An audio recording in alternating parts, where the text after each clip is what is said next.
নমস্কার, শুভ সকাল। স্বপ্নের করিডোরে আয়োজিত সাহিত্য আড্ডায় আপনাদের সকলকে স্বাগত। তো আজকে একটি আমাদের খুবই বিশেষ পর্ব হতে চলেছে।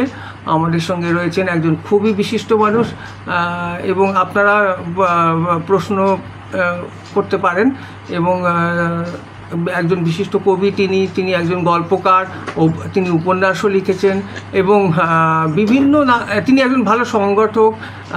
আর কি মানে আমরা জানবো তিনি আর কি করেন। তো সব কিছুই মানে সর্বগুণ সম্পন্ন আমাদের সকলের প্রিয় সত্য রঞ্জিত গুহ মহাশয়। তো আপনাদের সকলের সাথে আলাপ করিয়ে দিই। দাদা নমস্কার আপনাকে। নমস্কার। নমস্কার রঞ্জিতদা, প্রথমেই আপনার ছেলেবেলার কথা শুনবো। আপনার তো জন্ম কলকাতায়, স্কুল জীবন কেটেছে 24 পরগনা জেলার অশোকনগরতে। তো আপনার ছেলেবেলার কথা কিছু বলুন এবং দুর্গাপুরে আসার। হ্যাঁ, ছেলেবেলা সেরকম কিছু মানে উল্লেখযোগ্য কিছু ব্যাপার না। আমরা থাকতাম উত্তর কলকাতায় শ্যামবাজার অঞ্চলে, হরিষা মার্কেটের পাশেই। আমরা নিজেরা 9 ভাই বোন, মা বাবা, আমার বাবার মাসি, বাবার মাস্তুতো ভাই, আমার 3 মামা, মামাদের বন্ধু, সে মানে একটা ভাড়া বাড়িতে থাকতাম। আমাদের প্রায় 26-27 জন আমরা পরিবারে, এই পরিবারের মধ্যে বড় হয়েছি। বুঝতেই পারছো যে অনেক বড় পরিবারের মধ্যে বড় হয়েছি। এইটুকুই বলার। পরের দিকে আমরা চলে আসি অশোকনগরে, আমার স্কুলের শেষ দিকটা বলতে পারো। তো অশোকনগরের বাড়িতেও আমরা প্রায় 14-15 জন একসাথে থাকতাম। সুতরাং আর অশোকনগরে আসার একটা লোক হচ্ছে, অশোকনগরে আসার পরেই জয়ন্ত মানে কি বলবে যে একটা যে গ্রামীণ জীবনে, যদিও অশোকনগর একটা আধা শহর, হ্যাঁ, গভর্নমেন্ট আরবান কলোনি সেটা, কিন্তু একটা ব্যাপার হচ্ছে যে অশোকনগরে আসার পরেই আমি গ্রামীণ যে পরিবেশ, গাছগাছালি, এগুলোর সঙ্গে পরিচিত হই। সেটা একটা ব্যাপার। কিন্তু একটা জিনিস আমার মনে হয় আপনাকে দেখে, আপনি তো যৌথ পরিবারের মানুষ এবং এটা আমার মনে হয়, এবং আপনি এই জিনিসটা আপনার মধ্যে দেখেছি যে সবাইকে নিয়ে চলা, এই জিনিসটা কি আপনার কি বাড়ির সূত্রে পাওয়া? মানে সবাই স্বাভাবিকভাবে এসেছে। খুব অনেকগুলো ভাই বোন মনে হয় আপনার? আমরা 9 ভাই বোন এবং এখনও 9 ভাই বোন। আমরা যোগাযোগ আছে আমাদের পরস্পরে, যথেষ্ট ঘনিষ্ঠ যোগাযোগ আছে। প্রায় প্রতিদিনই ফোন টোন, কথাবার্তা, আমার ভাগ্নে ভাইপো ভাইজি চলতেই থাকে আমাদের আর কি। আচ্ছা, তারপরে 1965 সালে আপনার দুর্গাপুরে আসা। হ্যাঁ, তা আমি 1962 সালে রাউরকেলা আমি অ্যাপ্রেন্টিস হিসেবে যাই। সেখানে 3 বছর অ্যাপ্রেন্টিসশিপের পরে দুর্গাপুরে আসি 1965-তে। কারখানায় জয়েন করি, অ্যালবা স্টিল প্ল্যান্টে কী বলবে বিজলি মিস্ত্রি হিসাবে জয়েন করি সেখানে। আর 1965 সাল দুর্গাপুরে এসেছি আমি। আচ্ছা, মানে অ্যালবা স্টিল প্ল্যান্টেই ছিলেন? অ্যালবা স্টিল প্ল্যান্টে আমি অ্যালবা স্টিল প্ল্যান্টের অ্যাপ্রেন্টিস হিসাবে রাউরকেলায় ছিলাম 3 বছর। এখানে এসে অ্যালবা স্টিল প্ল্যান্টেই তারপরে চাকরি হয় আমার, স্থায়ী চাকরি যেটাকে বলি। আচ্ছা, তো আমার পরবর্তী প্রশ্ন, আপনি দেখেছি মানে আমিও একই ডিএসপি দুর্গাপুর ইস্পাত প্রকল্পে আছি, কিন্তু আপনার মধ্যে একটা ধরন আছে যেটা আমার খুব ভালো লাগে, যে আপনি নিজেকে বিজলি মিস্ত্রি হিসেবে মানে সম্বোধন করতে ভালোবাসেন। কিন্তু আমাদের মধ্যে তো সেই কালচারটা নেই। মানে আমরা নিজেদের টেকনিশিয়ান বা সিনিয়র টেকনিশিয়ান বলতে ঠিক স্বচ্ছন্দ নই। কিন্তু কোনো একটা মানে অনুষ্ঠানে শুনেছিলাম আপনি নাকি ভিলাই বা কোথাও দেখেছিলেন যে বাইরে বলেছিলেন যে আপনি বাড়ির বাইরে টাঙানো আছে যে অমুক ফিটার। হ্যাঁ, দেখেছি আমি রাউরকেলাতে। ধরো বাবুলাল ফিটার, নেম প্লেটে লেখা আছে। এখন তার ট্রেডটা, তার কাজটা না, তার গৌরব। আমার নিজের কাছেও বিজলি মিস্ত্রি পরিচয়টা কিছু গৌরবের নয়। এখন একটা হয় কি, আমাদের সাধারণভাবে যে শহুরে সংস্কৃতি, তারা না এই কলকারখানার শ্রমিক মিস্ত্রি মজুরদের একটু অন্য চোখে দেখে, মানে ছোট লোকের পেশা বলে মনে করে। এইটা আমাদের মধ্যেও অনেকটা ছড়িয়ে গেছে। সেই জন্য আমাদের অনেক বন্ধুবান্ধব পরিচিতরা এই পরিচয়টা দিতে চান না। আমি জানি না, কিন্তু আমার কাছে এটা কোনো অগৌরবের না, বলছে যে আমার পেশা বিজলি মিস্ত্রি আমি ছিলাম, সেটা আমার কাছে কোনো আলাদা ব্যাপার নয়। এবং আমি দেখেছি টাটাতে বলো, জামশেদপুর, আমাদের বার্নপুরে আমি দেখেছি রিটায়ার্ড ম্যাশন, আরটিডি ম্যাশন বলে লেখা আছে। কোনো অসুবিধা কিছু নেই, তো ঠিকই আছে, কিছু অগৌরবের তো নয় আমাদের। আমার এখন বরঞ্চ তুমি বললো, তুমি ডিএসপি, আমার এখন মন খারাপ হয় যে ধরো দুর্গাপুর ইস্পাত কারখানার মতো এত বড় একটা ইস্পাত কারখানা, সেখানে কারো কোনো ট্রেড নেই, তুমি ফিটার খুঁজে পাবে না, এবং ধরো তুমি ফার্মাসিস্ট কিন্তু খুঁজে পাবে না, সবাই টেকনিশিয়ান। যিনি ক্রেন চালাচ্ছেন তিনিও টেকনিশিয়ান, যিনি SMS-এ কাজ করছেন তিনিও টেকনিশিয়ান, যিনি হাসপাতালে ফিজিওথেরাপি করছেন তিনিও টেকনিশিয়ান। নিজস্ব ট্রেড কিন্তু তুমি দেখবে নেই। এটা কেন জানি না, ভালো লেগেছে কিন্তু আমার কাছে। কিন্তু এটা তো ঠিকই যে দুর্গাপুরে যে সমস্ত শ্রমিক আছে তারা তো সব দুর্গাপুর ইস্পাত কারখানায় বিভিন্ন বিভাগে জড়িত। তবে হ্যাঁ, এইটা ঠিক, আমার মানে এই কথাটা আপনি বলেছেন যে তারা নিজের পরিচয় দিতে একটা স্বচ্ছন্দ বোধ করেন না। এটা এই পরিবর্তনটা দরকার। আচ্ছা, আপনি তো বললেন যে সেই সময় অনেক পুরনো মানুষ, সেই সময় দুর্গাপুরকে কেমন দেখেছিলেন, এবং সেই সময়কার উত্তর রাজনৈতিক অবস্থা সম্বন্ধে কিছু বলুন, নতুন প্রজন্ম জানতে চায় আপনার কাছে। একদম এটা ধরো 65 সালে অক্টোবরে আমি এসেছি, তখন পশ্চিমবঙ্গ তখন পরিস্থিতিটা একটু বোঝবার চেষ্টা করে জানতে, তাহলে তোমার কাছে আরও ধরো সময়টা কীরকম। ধরো স্বাধীনতা পেয়েছি তখন বছর 20 হয়নি, মানে 47-এ স্বাধীন হয়েছে, তো আমি 65, 66, 67 কোথায় যদি বলো। স্বাধীনতার পরে যারা জন্ম নিয়েছে তারা কিন্তু ইতিমধ্যে সাবালক হতে শুরু করেছে, যাদের ওই স্বাধীনতা আন্দোলনটার ছাপ তাদের মধ্যে নেই, এবং তাদের আশা আকাঙ্ক্ষা অন্যরকম হয়ে গেছে। তাদের আরেকটা হচ্ছে কি, ধরো সেই সময় সরকার যে সমস্ত উদ্যোগগুলো নিয়েছে সেই উদ্যোগের সুফলটাও আসতে শুরু করেনি।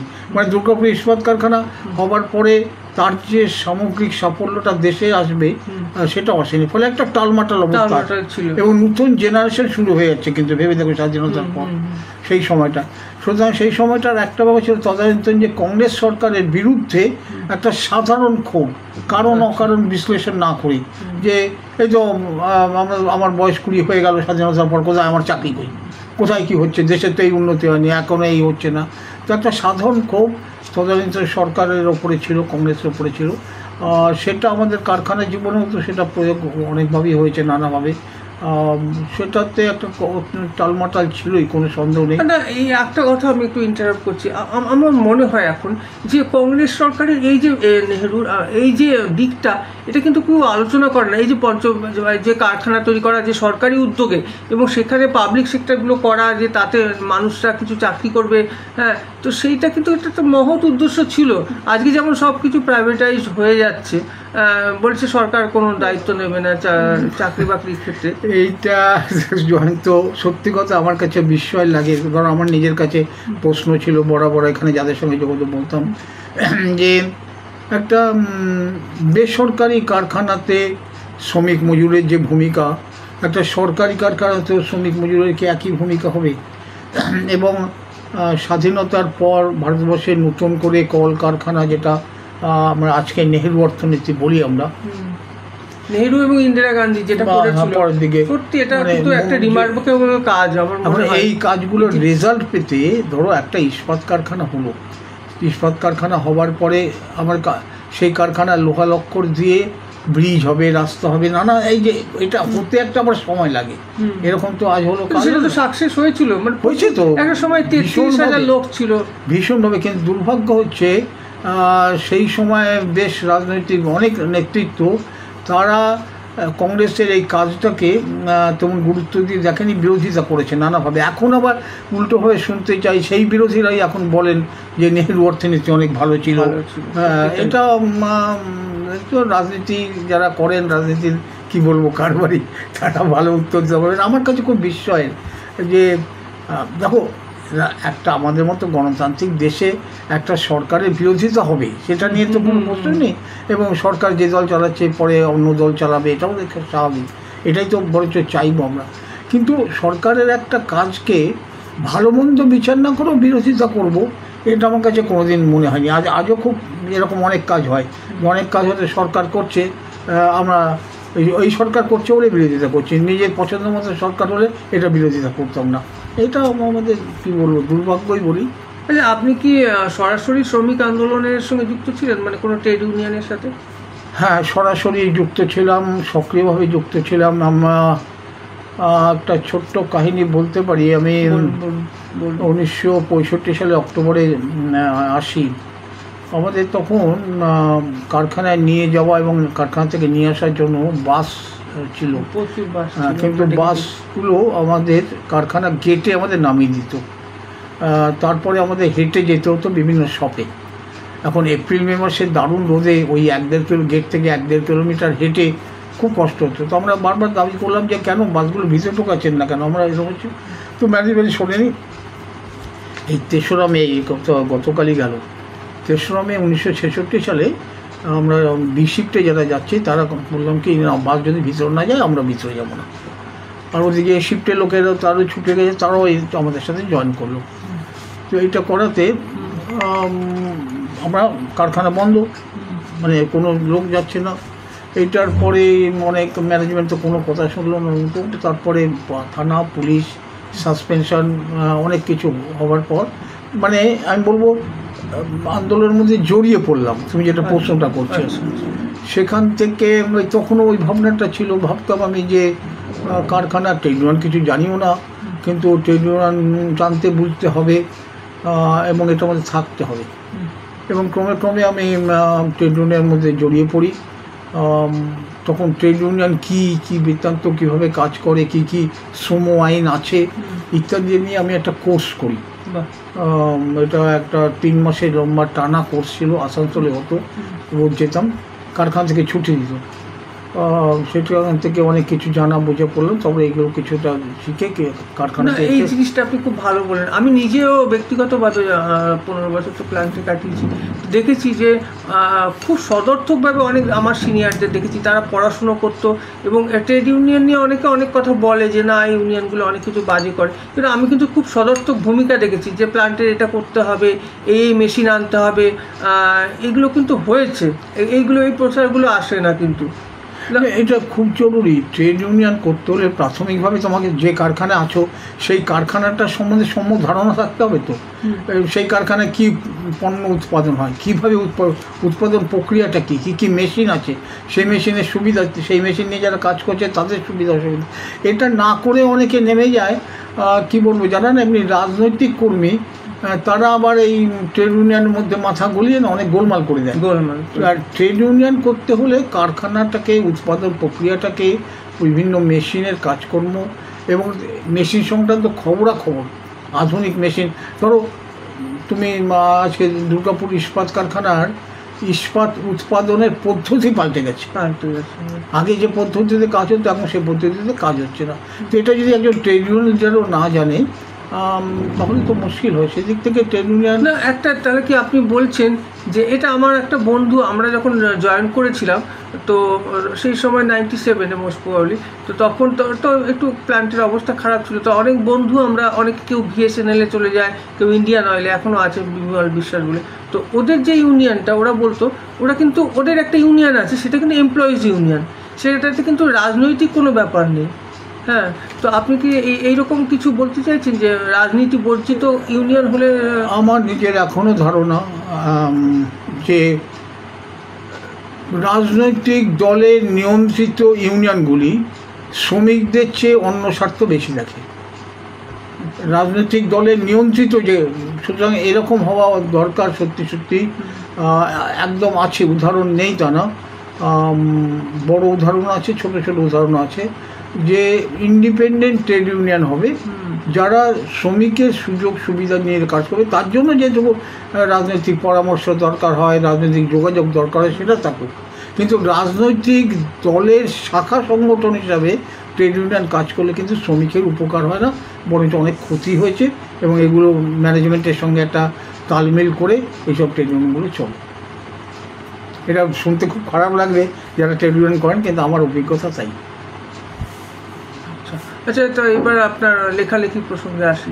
লেখালেখি, সাহিত্য নিয়ে বলুন, প্রথম কবে লেখালেখি শুরু করলেন? এরকমভাবে মনে নেই। দেখো, টুকটাক লেখালেখি তো এমনি যেরকম সবাই বাকি 5 জন বাঙালি পরিবারে হয় সেরকম সব করি। স্কুলের দেওয়াল, পত্রিকা বা এখানে ওখানে এরকম হয়। তারপরে তো আমাকে ওই কারখানা কাজ করতে করতে হবে না, লিফলেট লিখতে হতো খুব, বুঝলে? এটা আমি ভালোবাসতাম, লিখতাম। তো সেটাও একটা লেখালেখির দিক যদি বলো ওই হিসাবে। আর আর মানে কীভাবে শুরু ওইভাবে ঠিক মনেও নেই, তবে একটা কথা মনে পড়ছে আমার, যে দুর্গাপুর থেকে এক সময় একটা প্রত্যেক বেড়ে তো আকরিক বলে, বুঝতে পেরেছি? হ্যাঁ, তো সেই আকরিক যারা বের করতো আমার বন্ধু বান্ধব পরিচিত জন, তারা আমার কাছে লেখা চায়। তো আমি বোধহয় আকরিকে বোধহয় প্রথম একটা লেখা লিখেছিলাম, আমার যতদূর মনে পড়ছে বহু বছর আগে, যে দুর্গাপুরে আর্ট গ্যালারি চাই, বাহ, এরকম একটা নিয়ে আমার যতদূর মনে পড়ছে, বলছে সেটাই বোধহয় কোনো সেই হিসাবে পত্রিকায় ছাপা বলে বোধহয় এরকমই হবে, আমার ঠিক ওইভাবে অত মনে নেই। কিন্তু আপনি লেখালেখিটা কম করলেও তখন কিন্তু আমি অনেকের সঙ্গেই কথা বলেছি, আপনার কিন্তু সাহিত্য অনুষ্ঠানগুলোতে যাতায়াত ছিল, মনে হয় খুব ছিল। সেদিক থেকে যদি বলো, এখানে কি বলবো, ছোটবেলা থেকেই বলি, আমার বই পড়ার, গল্পের বই পড়ার একটা অভ্যাস তৈরি হয়েই গেছিল মা বাবার দৌলতে। আমার মা সাহিত্য প্রভাববাদী, আমার বাবা বেঁচে আছেন এখনো? না, মা নেই, কিন্তু মাও নেই। বাবা আনন্দবাজার পত্রিকায় চাকরি করতেন। আমাদের বাড়িতে সব ভাই বোনরা আমরা খুব গল্পের বই পড়তাম। হ্যাঁ, মানে মা বাবা অভ্যাসটা করে দিয়েছিলেন, পরে মা বাবার কাছে বকুনি খেতে। আপনার কি মানে আমি কি বলবো, যে আপনার কি ইয়েটা মানে ওই পূর্ব বাংলার সঙ্গে কিছু জড়িত আছে? হ্যাঁ, পূর্ব বাংলার সঙ্গে হচ্ছে আমার না, পূর্ব বাংলার সঙ্গে জড়িত আছেন এটা না, অর্ধেক এটা হচ্ছে আমার মামা বাড়ি পুরো পূর্ববঙ্গের লোক, বুঝতে পারছো? আমার মামা বাড়ি যদি বলো মায়ের দিকে আমার। আর অন্যদিকে আমার ঠাকুরদার কথা যদি বলো, তিনি কিন্তু পুরুলিয়া, যেটা বিহারে আর কি। হ্যাঁ, তো আমরা যেমন গরমে, বাবা তো কলকাতাতে চাকরি করতেন, আমরা গরমের ছুটি দেবো কোনো ছুটিতে আমরা বিহারেই যেতাম, ওই ঠাকুরদার বাড়ি যেটা বিহারে, সেই বিহারি বাড়ি আছে আমাদের এখনো, ওখানে আমার কাকিমা থাকেন এখন। আপনাকে দেখে বা আপনার আচরণে দেখে আমার মনে হয় যেন একটা পূর্ববঙ্গের যোগাযোগ কিছু। আমার মামা বাড়ি পূর্ববঙ্গে, সেটা একটা মজার গল্প বলি, 1 মিনিটের গল্প। আমরা কলকাতা থাকতাম, উত্তর কলকাতা, বুঝলে, ভাড়া বাড়িতে। উত্তর কলকাতা আমাদের পাড়ায় যারা থাকতো তারা আমাদের সবাইকে বলতো বাঙাল, ওরা তো বাঙাল। হ্যাঁ, ওরা বাঙাল। আবার আমার মামা বাড়ি ওই দেশ ভাগা হওয়ার পর তারা খেয়ে যখন এসে শেষমেশ যাদবপুরে বিজয়গড়ে তারা বাড়ি করেন। আর মামা বাড়িতে যখন যেতাম তখন আমাকে দেখে ওই মামার বাড়ির ওই পাড়ার যারা ছেলেরা তারা বলতো এই একটা ঘটি। হ্যাঁ, কারণ আমি সেই সময় নুচি নেবু এরকমভাবেই কথা বলতাম, বুঝতে পেরেছো তো? তো এটা একটা অদ্ভুত আমার জীবনে গেছে, তুমি যেরকমভাবে বলছো।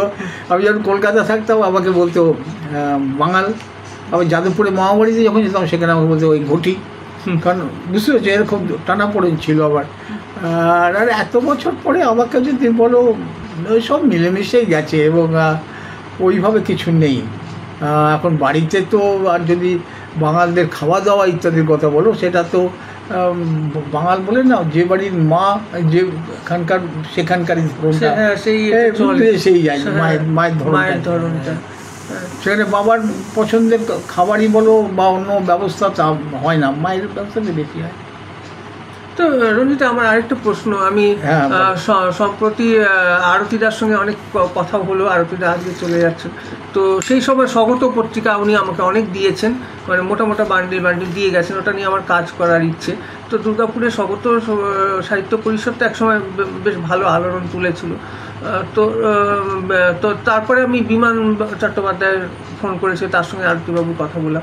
তো সেই সময় আরতিদা একটা কথা বললো, আমার খুব ভালো লাগলো, এটা আমি আপনার কাছে জানতে চাইছি। বলছি, দেখো জয়ন্ত, যে আমাদের মধ্যে মতান্তর ছিল, হয়তো আমরা মতান্তর ছিল, কিন্তু আমাদের মধ্যে মনান্তর ছিল না। কিন্তু এখন একটা জিনিস আমি দেখছি, এটা কি আমরা কি বেশি অসহিষ্ণু হয়ে যাচ্ছি? মানে হয় তুমি আমার মত যদি না মানো তাহলে তুমি আমার লোক নয়। হ্যাঁ, কিন্তু আপনারা তো মিলেমিশে ছিলেন আমার যতটুকু মনে হয়, সেই সময় কেষ্টরা ছিলেন। এইটা যদি বলো আমাদের সময় বলেন, আমি এখনও বলছি, দু ধরনেরই ব্যাপারটা আছে, চল আছে। ব্যক্তিগতভাবে আমার সৌভাগ্য বলো বা আমার স্বভাব বলো, আমার মানে যারা আমাদের রাজনৈতিক দলের বিরোধী মানেটা কি, মানে বাকি তো একই পাড়ায় থাকি, সবাই একই কারখানায় কাজ করি, একই রকম সমস্যা নিয়ে থাকি। কিন্তু এই আরতিদার কথা বলছো, কেষ্টদার কথা বলছো, আমার অত্যন্ত এরা মানে কি বলবো, একসাথে আমরা, এবং তর্ক বিতর্ক তো হয়েছে, আরতিদা ঠিক বলেছেন, কিন্তু তারপরেও তো আবার আরতিদা আমার বাড়িতে চলে আসলেন। তাহলে হ্যাঁ, এরকম হয়েছে। এমনকি আমার মানে রেগে মেগে চলে এসেছি আমি। আরতিদা আরেকজন ছিলেন মনোজ চক্রবর্তী, আজকে নাম বলে দিচ্ছি, দুজন আমার বাড়িতে চলে এসেছে। কি বলুন না, হয়েছে? তা সেই সময়কার মানুষদের কথা বলুন না, ভক্তি ঠাকুর, বাদল ভট্টাচার্য, এদের কথা শুনতে এই যে চাই। তুমি আমাকে বলছি যে ধরো আমি আরেকজনের নাম বলি, মণি মুখোপাধ্যায়। মনে করুন, খুব ভালো গল্প লিখতেন, খুব ভালো, খুব খুব খুব ভালো ভালো। গল্পকার। মণিদার আর যে রাজনৈতিক দলের সমর্থক, আমি সেই রাজনৈতিক দলের সমর্থক না কোনোদিন, কিন্তু সপ্তাহে অন্তত দুদিন মণিদার সঙ্গে আড্ডা না দিলে আমার মুশকিল হতো। এবং আমি যে সামান্য সময় ট্রেড ইউনিয়নের বাইরে রাজনীতি বলতে যাকে বলি আমরা, রাজনৈতিক দলের সঙ্গে আমি যে যুক্ত ছিলাম, তারা অনেক সময় বিরক্ত হতো যে তাদের রাজনীতিক দলের মধ্যে থেকে আমি যদি কোনো জায়গায় সাহিত্য চর্চা হচ্ছে সেখানে চলে যেতাম। তো ভক্তি ঠাকুর, হ্যাঁ, চমৎকার গল্পকার, এবং এদের সঙ্গে পারিবারিক সম্পর্ক ছিল, মানে এরকম, এবং যাতায়াত। তাহলে তো এখনকার থেকে তো পরিস্থিতি আলাদা ছিল, একটু অনেকটাই আলাদা ছিল। এখন একটা ব্যাপার হচ্ছে কি, তোমাকে বলছি কি বলবো এটাকে, কিছু কিছু রাজনৈতিক কর্মী থাকে, খারাপ ভাষা বেরিয়ে যাবে আমার মুখ দিয়ে, তারা একটু এত গোড়া, এত বেশি গোড়া যে তারা অন্য মতের লোককে তাদের চলাফেরা সব কিছুতেই রাত দিন সমালোচনা করে যাচ্ছে। তাহলে তো মানুষ যত বেশি মানুষের সঙ্গে তুমি মিশতে পারবে, তত বেশি তুমি জানতে, তুমি যদি জানলা দরজা বন্ধ করে রাখো, গ্রহণযোগ্যতাটা তাহলে তো আমার সৌভাগ্য, আমি বলবো যে আমার দুর্গাপুরে যে যা রাজনৈতিক দল করে থাকুক না কেন, আজও এই পর্যন্ত আমার সবার সঙ্গে একটা সুসম্পর্ক আছে, শ্রদ্ধা সম্পর্ক আছে, ভালো মানে লোক দেখানো চালাকির ব্যাপার নেই, এটা আছে। তুমি আরতিদার কথা বলে, যে আরতিদা ধরো আসলে পরেই আমি আমার আরেক বন্ধু আছে, মানে দিলীপ, আরতিদা এসছে কিন্তু দুর্গাপুরে, মানে অবশ্যই যেন দেখা হয় একবার। তো এটা আমাদের ছিল। হ্যাঁ, এটা একটু কমে গেছে বলে মনে হয়, কেন জানো তো, একটু অন্য ব্যাপার আছে, মানে আমি এটা না ঠিক তথ্য দিতে পারবো না, কারণ আমি এখন কোনোভাবেই রাজনীতি বা ট্রেড ইউনিয়নের সঙ্গে যুক্ত নই। না, শুধু রাজনৈতিক ক্ষেত্রে বলছি না, মানে আমি কি বলছি যে হয়তো তুমি আমার অনুষ্ঠানে আসো না, তোমাকে আমি পছন্দ করি না, ব্যাস তুমি আমার লোক নয়, এরকম এইটাও কিন্তু দুর্গাপুরে হচ্ছে। এইটা দুর্গাপুরে একটু বেশ বেড়ে গেল, শুধু রাজনৈতিক নয়। এখন দেখো, তোমরা সাহিত্যের মধ্যে আছো, তুমি তো পত্রিকার সম্পাদক, খুব ভালো পত্রিকা এবং দারুণ কাজও করছো তুমি। আরতিদার কথা বললে যে এই বইগুলো, এইগুলো সংরক্ষণ যদি করো, এটা দুর্গাপুরে ভবিষ্যতে ইতিহাস রচনা খুব উপকার হয়। কিন্তু আমি বলছি যেটা ধরো পশ্চিমবঙ্গে অন্তত পত্রিকা ভিত্তিক না দল একটা হয়, অমুক পত্রিকা গ্রুপ, অমুক পত্রিকা গ্রুপ, এটা নতুন কিছু নয়। শতভিসা গ্রুপ আর কৃত্তিবাস গ্রুপ এসব চলে, কিন্তু এখানে ইদানিং আমি দেখছি, ইদানিং এখানে আমার ভালো লাগছে না জিনিসটা, যে পত্রিকা হিসাবে না, ব্যক্তিগতভাবে একে পরস্পরকে আক্রমণ করছে। হ্যাঁ, এটা কিন্তু আগে ছিল না, এটা কেন জানি না এটা হয়েছে। আমাদের ছোট শহর, পারস্পরিক সম্পর্ক থাকলে তো আমাদের কাজ আরও বেশি করতে পারবো। এটা তো একটু মন খারাপ হয়ে যায় বয়স্ক মানুষ হিসেবে। তাহলে আপনি তো অভিভাবক হিসেবে, বা আপনার কাছ থেকে আমরা কিছু, আপনার কিছু বক্তব্য আশা করবো যে এটাকে মেটানোর জন্য আপনি কিছু বার্তা দিন। আমি এর মধ্যে আমার একটা জায়গাতে একটা সুযোগ হয়েছিল, যেখানে যা বাস্তব, যেমন যে দুর্গাপুরের ইতিহাস, নানা দিক থেকে ইতিহাস, শুধু লেখালেখি, গান বাজনা, খেলাধুলা, নানা এইভাবে ধরো তোমার পত্রিকা স্বপ্নের করিডোরে যে সমস্ত কাজ ইতিমধ্যেই করেছে, আমি যেগুলো জানি যে উদ্যোগগুলো নিয়েছি, এইটার প্রশস্তি আমি সব জায়গায় করব এবং করছি আমিও। সেটা হয়তো এমন হতে পারে তারা হয়তো স্বপ্নের করিডোরকে তত পছন্দ করছে না, যে কোনো কারণে হোক, ব্যক্তিগত কারণ আছে, পছন্দ নাই করতে পারি, পছন্দ করা না করার মধ্যে ব্যাপার নেই। আমার যে গান শুনতে ভালো লাগে, তোমার সেই গান শুনতে ভালো লাগবে, এরকম তো কিন্তু নেই। কিন্তু তার মানে এই নয় যে তোমার হাঁটা চলা নিয়ে আমি ব্যাখ্যা কথা বলবো, এটা আমি তো সবাইকে বলবো যে তা নয়। হতেই পারে আপনার পছন্দের সঙ্গে আমার পছন্দ মিলছে না, আমি যা খেতে ভালোবাসি আপনি কি তাই খেতে ভালোবাসেন নাকি, তার মানে কি দুজনের কেউ চুল আসানো নিয়েও তর্ক করে শুরু করে দেবো? এবং না, আমার যেটা মনে হয় যে এখন যেন না কেন সবাই সবাইকে প্রতিযোগী হিসেবে দেখছে। আমরা তো প্রতিযোগী নই, আমি আমার সামর্থ্য নেই, যতটা পারি, আমি সেরকম পারি না করতে, কিন্তু আমি যতটুকু পারি সেইটা, এবং সেটা নিয়ে আমি আনন্দে থাকতে চাই। হ্যাঁ, কিন্তু এখন দেখছি ব্যাখ্যাটা অন্যভাবে যাচ্ছে, ব্যাখ্যাটা অন্যভাবে করা হচ্ছে, এগুলো তবে আমি তোমাকে এইটুকু বলতে পারি যত মানে ইদানিং এই দুর্ভাগ্য আমাদের দুর্গাপুরে যারা লেখালেখি জগতের লোক, তাদের দু একজনের মধ্যে এটা দেখছি, খুব খারাপই লাগছে আমার।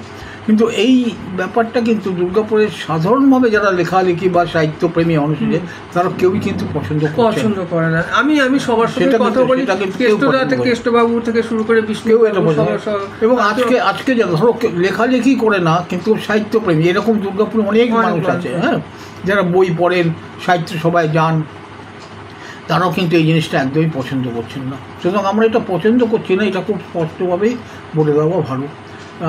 এবং প্রতিযোগিতা কিসের ওপর হবে? যদি প্রতিযোগিতা হয় একটা ভালো কিছুর ওপর হোক, হ্যাঁ। আর আমার প্রতিযোগী বলে তার নিন্দা করবো, এরা কেউ করে না। এটা আমি জানি না, ধরো কীভাবে তুলনা দেবো তোমাকে। ধরো পিকে, বলরাম, চুনি, তিনজন বিখ্যাত খেলোয়াড়, পরস্পরের প্রতিযোগী, সেই হিসাবে কে বেশি ভালো খেলে, কিন্তু তার মানেটা কি? তার মানে একে একজনকে গালাগালি করবে? হ্যাঁ, সেটা আরেকটা জিনিস কি, আমরা তো কেউ তো আর শনির শক্তি নই। মানে ব্যাপারটা কি, আমিও নিজেকে খুবই তুচ্ছ মনে করি, আমি সেরকম কিছু পারিও না, আমি শারীরিক অসুস্থতা রয়েছে এবং সেটা নয়, কিন্তু অনেক কিছু কথা কানে আসলে একটু কী হয়, একটু ডিমোটিভেট হই। আর এখন কিছু হয় না, যদিও অনেকেই, আমি খুব ব্লেসড যে অনেকের সঙ্গে আমার একটা যোগাযোগ আছে যারা পুরোনো দিনের মানুষ। কিন্তু আমার এটুকু আপনাদের কাছে একটা অনুরোধ রইল, আপনারা এই ব্যাপারটা একটু দেখবেন, অন্তত যারা মানে একটু সিনিয়র, মানে অগ্রজ রয়েছেন এইটা। আচ্ছা, এবার একটু অন্য প্রসঙ্গে যাই। আপনি তো খেলাধুলোর সাথেও যুক্ত এবং মাঠের প্রশিক্ষিত সুকান্ত ঘোষকও, তো সেই সব দিনের কথা বলুন কিছু। হ্যাঁ, আমি নিজে কোনোদিন ভালো খেলতে পারি না। আমি পাড়ার খেলা যেমন খেলতাম, ওই যেরকম হয় পাড়ার খেলা, ফুটবল খেলা বা পিট্টু খেলাই হোক বা ডাঙ্গুরি খেলা, কিন্তু আমি খেলোয়াড় হিসাবে কোনোদিন ভালো না, মানে সেভাবে না। কিন্তু আমি একটা লক্ষ্য করতাম যে খেলার মাঠে খেলোয়াড় ছাড়াও ধরো রেফারি, আম্পায়ার, এরা কিন্তু খুব গুরুত্বপূর্ণ ভূমিকা পালন করে খেলার মাঠে। এটা আমাকে খুব আকর্ষণ করতো বরাবর। আচ্ছা, মানে আমি এমনি খেলাধুলো নিয়ে আপনার পোস্টগুলো পড়ি, অনেক কিছু জানতে পারি, দেখি, এবং দুর্গাপুরে কেউ কিছু করলেও সেটা আপনি আমার মানে খেলাধুলার উৎসাহটা খুব, নিজে খেলোয়াড় নয় কিন্তু খুব, যে আমি খোঁজ রাখি যে দুর্গাপুরে কাবাডি কারা খেলছে, দুর্গাপুরে হকি খেলা হচ্ছে কিনা, দুর্গাপুরে ভারোত্তোলন কারা করছে। আমি খেলার খবর রাখতে খুব উৎসাহী, আমার খুব ভালো লাগে। এবং আমার শহর দুর্গাপুরে যারা খেলাধুলা নিয়ে আসেন, বিশেষ করে একটু অপ্রচলিত সেই হিসাবে, ক্রিকেট, ফুটবল যেমন জনপ্রিয়, তত জনপ্রিয় না এইসব যে খেলাগুলি, তাদের খোঁজখবর রাখি। এই করতে করতেই আমি জড়িয়ে পড়েছিলাম, রেফারি অ্যাসোসিয়েশনের মধ্যে যুক্ত আছি দুর্গাপুরে। আমি কয়েকটা খেলার আম্পায়ার এবং রেফারি যাদের বলি আমরা, সেগুলো অফিসিয়াল বলি আমরা, তার পরীক্ষা, কোনোটা সর্বভারতীয় পরীক্ষা পাস করেও আমি প্রায় ভারতবর্ষ, বিশেষ করে অ্যাথলেটিক্সের আমি সর্বভারতীয় যে পরীক্ষা অফিসার সেটা পাস করি, এবং ভারতবর্ষের বিভিন্ন জায়গাতে এই অ্যাথলেটিক মিট যেটা হয় সেখানে আমি গেছি, সেখানে অফিসিয়েটও করেছি, এই সুযোগটা হয়েছে। অন্যান্য কোথাও কি মনে হচ্ছে যে, আগে আমি দেখেছি ছোটোবেলায়, আমিও খেলাধুলার সাথে অতটা যুক্ত নয়, কিন্তু আমার দাদারা খুব ভালো খেলতেন ফুটবল, ওদেরকে হায়ার করে নিয়ে যেত, বিভিন্ন টুর্নামেন্ট হতো, সেটা কি কমে গেছে অনেকটা? আপনার কি মনে হয়? মাঝখানে খুব খারাপ অবস্থা হয়েছিল, মাঝখানে এই জন্য বলছি, ইদানিং আবার একটুখানি ভালো হচ্ছে। মানে একটা সোজা উদাহরণ দিই তোমার, কারণ তুমি যেভাবে গোটা ব্যাপারটা দুর্গাপুরের খবরাখবরকে একসাথে করে পত্রিকা বের করছো বা সংরক্ষণও করছো, আর্কাইভ তৈরি করছো একটা, সেটা একটা জেনে রাখাও ভালো। একটা সময় ধরো দুর্গাপুরের যে ফুটবল লিগ হতো, 5টা ডিভিশন ছিল এবং প্রায় 80-85টা ক্লাব ছিল ফুটবল খেলতো। সেটা কমতে কমতে লিগে একটা মাত্র লিগ হয়েছিল, মানে 20টার নিচে দল হয়ে গেছিল। ইদানিং কিন্তু আবার এখন আমাদের লিগে 3টে লিগ খেলা হয়, প্রায় 50-60টা দল হয়ে গেছে। এবং ভালো কথা হচ্ছে যে আন্ডার 15, 15 বছরের নিচে এখন 30টা ক্লাব কিন্তু দুর্গাপুরে হচ্ছে। সুতরাং ফুটবলের দিক থেকে বলতে পারি অনেকটা এগিয়েছে। ভলিবল ভালো খেলা হচ্ছে, ভলিবল একাডেমি ভালো হচ্ছে। ক্রিকেট তো বেশ ভালো হচ্ছে, এবং ক্রিকেটে আমাদের ছেলেরা মেয়েরা দুর্গাপুরে এখানে ক্রিকেট একাডেমি থেকে তারা আস্তে আস্তে ধীরে ধীরে জেলা স্তরে বা রাজ্য স্তরে যেতে শুরু করেছে। কাবাডি একাডেমি তৈরি হচ্ছে এবং সেখানেও অনেকটা এগোচ্ছে। রাজ্য স্তরে নেই এখন, কিন্তু জেলা স্তরে আমাদের বেশ অনেক খেলোয়াড় আছে। এবং খেলাধুলাটা আমি বলবো যে একটুখানি মাঝখানে যেটা একদম খুব খারাপ মানে অবস্থা মানুষ ঘর থেকে বেরোচ্ছে বলছেন আবার, কিংবা আর নতুন প্রজন্মের ছেলে মেয়েরা কি আসছে? হ্যাঁ, নতুন জন্মের এখানে একটা কথা হ্যাঁ আজকে বলেই দেওয়া যায়, এই তাহলে না বলুন বলুন, এগুলো আমি একটা কথা হচ্ছে যে এই খেলাধুলোতে এখন যারা আসছে দুর্গাপুরে সাধারণভাবে, আমি একদম 100% সমীক্ষা প্রায় দিতে পারবো না, কিন্তু এটা হচ্ছে যে পরিবারগুলো থেকে আসছে, আমরা সাধারণভাবে বলতে যা বুঝি, তর্ক বিতর্ক বাদ দিয়ে ভদ্রলোক পরিবার থেকে কিন্তু ওই খেলাধুলাগুলোতে খুব বেশি আসছে না। আমরা যদি খেলোয়াড়দের যে তালিকাগুলো পাই এবং তাদের পদবি যা দেখি এবং তাদের খেলোয়াড়দের চোখ মুখ চেহারা বা কারো কারোর সঙ্গে আমি ডেকে আমার স্বভাব অনুযায়ী কোথায় থাকো, কী করো, কী ব্যাপার, বাবা কী করে, এসব খোঁজ করতে গিয়ে দেখেছি এরা নিম্নবিত্ত পরিবার এবং নিম্নবর্গীয় পরিবার। সেইখানকার ছেলেমেয়েরা কিন্তু ফুটবলে, কাবাডিতে, ভলিবলে কিন্তু অনেক বেশি করে আসছে। এটা একটা খেয়াল রাখতে হবে। এই জন্য কি যে খেলাধুলো করে চাকরি বাকরি পাওয়ার সেরকম ব্যবস্থা নেই, বা আজকালকার ছেলেমেয়েরা বেশি পড়াশোনায় ইনভলভ, মানে যারা মধ্যবিত্ত ছেলেমেয়েরা তো ডাক্তার, ইঞ্জিনিয়ার বা অন্য তাদের কেরিয়ার নিয়ে ব্যস্ত, কিন্তু যে খেলাধুলোর তো চর্চার একটা দরকার আছে শারীরিক একটা গঠনের জন্য, কি সেই সব কিছু কারণের জন্য কি আপনার মনে হয়? দেখো, একটা ব্যাপার আছে যেটা কিছুটা সত্যি, এরা যারা সমাজবিজ্ঞান নিয়ে চর্চা করছে তারা বলতে হবে, এক হচ্ছে সাধারণ মধ্যবিত্ত পরিবারগুলোতে সন্তান সংখ্যা কমে গেছে। আগে কীরকম হতো, একটা ছেলে, বাড়ির একটা ছেলে কবিতা লেখে, একটা ছেলে যা ও খেলাধুলা নিয়ে ব্যস্ত আছে, সেটা বাকি পরিবার তাকে বহন করতে পারত।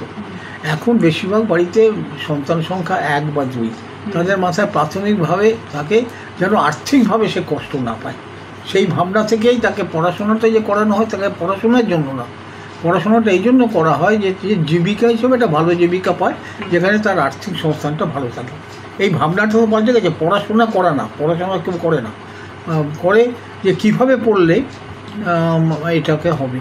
তো সেদিক থেকে একটা ব্যাপার, এটা একটা বড় কারণ। চাকরি বাকরি দুদিক থেকে আছে, খেলাধুলো, ভালো খেলাধুলা করলে চাকরি বাকরি পাওয়া যায়, কিন্তু বাঙালি অন্তত কোনো দিন কোনো সময় যে যত টাকা খরচা করে, যত পরিশ্রম করে, যত উদ্যোগ আয়োজন করে একজন ছেলে বা মেয়েকে পড়ায়, ঠিক তত টাকা খরচা করে, তত বছর ধরে সেরকম উদ্যোগ নিলে সে যেরকম খেলোয়াড় হবে। খুব ভালো কথা বলেছেন। এটা কিন্তু অন্য প্রদেশে আমরা দেখি যে বাচ্চা ছেলেদের 5 বছর বয়স থেকে তাকে ক্রিকেট খেলানো হচ্ছে, বাবা মায়ের কতটা ইনভলভমেন্ট, মানে বা ওই যে জাভলিন থ্রো যেগুলো হয়। তোমাকে যখন তথ্য দিই, আমাদের পশ্চিমবঙ্গে যে মানে স্পোর্টস অথরিটি অফ ইন্ডিয়ার যে স্কুল আছে, স্পোর্টস স্কুল, সেখানে ছেলেমেয়েরা মানে সাধারণভাবে লেখাপড়াও করে, যেমন এই ইংরাজি, বাংলা, অঙ্ক করে, একই সঙ্গে খেলাধুলা এবং নানা ধরনের খেলাধুলা। ভারতবর্ষে যতগুলো স্পোর্টস অথরিটি অফ ইন্ডিয়ার স্কুল আছে, সবচেয়ে কম ছাত্র হচ্ছে পশ্চিমবঙ্গে। কিন্তু সেখানে কিন্তু বিনা পয়সায় থাকা, খাওয়া, পড়ানো মানে বাকিদের মধ্যে অঙ্ক, ইংরাজি, বাংলাও পড়বে, সেই সঙ্গে কোনো না কোনো খেলায় থাকবে, এই স্কুলের নিয়ম। সেখানে সবচেয়ে কম ছাত্র হচ্ছে, কারণ আমরা মা বাবারা এখনও এই ব্যাপারটাকে, কিন্তু যদি হিসাব করে দেখো, খেলাধুলা কিন্তু অর্থ উপার্জনের একটা বড় জায়গা, বড় জায়গা, এবং 2-3টে দিক আছে। ধরো এখন পর্যন্ত যদি ইন্ডিভিজুয়াল কেউ এককভাবে কারো যদি বলো মাসিক আয় কাদের সবচেয়ে বেশি, ডাক্তারদের, ইঞ্জিনিয়ারদের, কাদের? আমি বলতে পারি মাসিক উপার্জন হিসাবে ব্যক্তিগতভাবে অন্তত প্রথম 100 জনের মধ্যে 100 জন হচ্ছে খেলোয়াড়। এটা লক্ষ্য করে দেখো তুমি, ধরো মেসির মতো ফুটবল, তার যা মাসিক ইনকাম, পৃথিবীতে কজনের মাসিক ইনকাম মেসির মতো? কিংবা ধরো আমাদের ক্রিকেটার ধরো যারা খেলছে, বিরাট কোহলির যে মাসিক ইনকাম, কজনের আছে মাসিক ইনকাম, কে কে কোন চাকরিওয়ালা আছে। কিন্তু তারা তো ভীষণ ডেডিকেটেড, তাদের সেইভাবে ছোটবেলা থেকে গড়া হয়েছে। এবং আমরা বিরাট কোহলিকে দেখছি, কিন্তু তার পিছনে তার বাবা মায়ের অবদান। আজকে এই যে ধরো এই সদ্য একটি ছেলে, ক্রিকেটের কথা বলছি, সূর্যবংশী বলে যে ছেলেটি, 14 বছর বয়স, তো বাবা তুমি ধরো আমাদের সন্তানকে নেই করে তো শৈশবটা যদি কেটেও যায় 5-7 বছরের পর থেকে পরে আরও প্রায় 20-25 বছর তার পেছনে অর্থ ব্যয়, পরিশ্রম ইত্যাদি নানা করছো, সেই অর্থ ব্যয় সেই পরিশ্রমটা যদি খেলায় করো, সে কিন্তু কিছু কম উপার্জন করবে না। কিন্তু এটা বাঙালি এখনও পর্যন্ত আমরা বুঝতে পারছি না, ধরছি না, নানা রকম তর্ক বিতর্কে জড়িয়ে পড়ছি। না, আমার এটা ঠিকই বলেছে। আমি এটাও দেখেছি, আমার দাদারা যখন খেলতো, দুর্গাপুর থেকেও কেউ একজন মোহনবাগান টিমে চান্স পেয়েছিল, তার অর্থনৈতিক অবস্থাও অনেকটা ভালো হয়েছিল। এই স্কোপগুলো তখন ছিল, কিন্তু ইদানিং এটা একটু কমে গেছে অনেকটাই। তোমার কি, আমি তো সাধারণভাবে বলছি, ধরো দুর্গাপুরের ফুটবলে অনেকটা কমা হয়ে গেছে যদিও, কিন্তু এখন আবার 3টে টিম খেলছে। 3টে টিম মানে বললাম 50-60টা, তার প্রত্যেকের 20 জন করে, প্রায় মানে কত হিসাব করে দেখো। এই যে 1500টি ছেলে খেলছে, ফুটবল সিজন যদি 4 মাসে ধরি, এই 4 মাসে প্রতি মাসে তারা 5-7 হাজার টাকা করে ইনকাম করে। এটা আমাদের কারো জানা আছে? না, এটা ভালো তথ্য দিলে। তো এগুলো যাই হোক, আমাদের খেলাধুলার প্রতি আমরা খেলা দেখতে ভালোবাসি, খেলা নিয়ে মতামত ইস্টবেঙ্গল মোহনবাগান হই করতে পারি, কিন্তু ছেলে মেয়েদের খেলার মাঠে পাঠানোর উদ্যোগটা আমাদের অনেক কম। যে আমরা প্রাইভেট টিউটার খুঁজি, কিন্তু একজন কোচকে 1000 টাকা দিতে হবে। কোচও তো অনেক কমে গেছে মনে হয়। কোচ কি আছে দুর্গাপুরে? আছে, দুর্গাপুরে কোচ, ভালো ভালো কোচ আছে, এখনও কাজ করছে। হ্যাঁ, এবং 2-1টি সংস্থা বিশেষ করে তারা তো এই নিয়ে কাজ করার চেষ্টা করছে। আমাদের ইন্দ্র দত্ত আছে তার মধ্যে, যারা এই কাজগুলো করছে। যে তো আছে এরকম অনেকে কাজ করছে। আমাদের সে ক্রিকেট কোচ, ক্রিকেট একাডেমিরা এখানে যে ব্যবস্থাপনা আছে, বা ফুটবল, কাবাডির বা ভলিবলের ব্যবস্থা আছে, কিন্তু ব্যাপারটাও তো খুব স্বাভাবিক। কোচ থাকবে, কোচ তো পেশাদার, সে তো তার যদি ছাত্র না পায় সে তো থেকে লাভ নেই কিছু, সেটাও একটা ব্যাপার। এটা আছে। খেলাধুলা তুমি যেটা প্রধান প্রশ্নটা করলে, দুর্গাপুর খুব সামান্য হলেও খেলাধুলার যোগটা একটু বাড়ছে, সামান্য হলেও বাড়ছে, ভালো একটা পজিটিভ দিক। নমস্কার, আপনারা কে কে দেখছেন আমি বুঝতে পারছি না। আজকে আমাদের এই স্বপ্নের করিডোরে আয়োজিত সাহিত্য আড্ডায় আমাদের সঙ্গে রয়েছেন একজন বিশিষ্ট মানুষ, আমাদের সকলের প্রিয় সদ্য রঞ্জিত গুহ মহাশয়।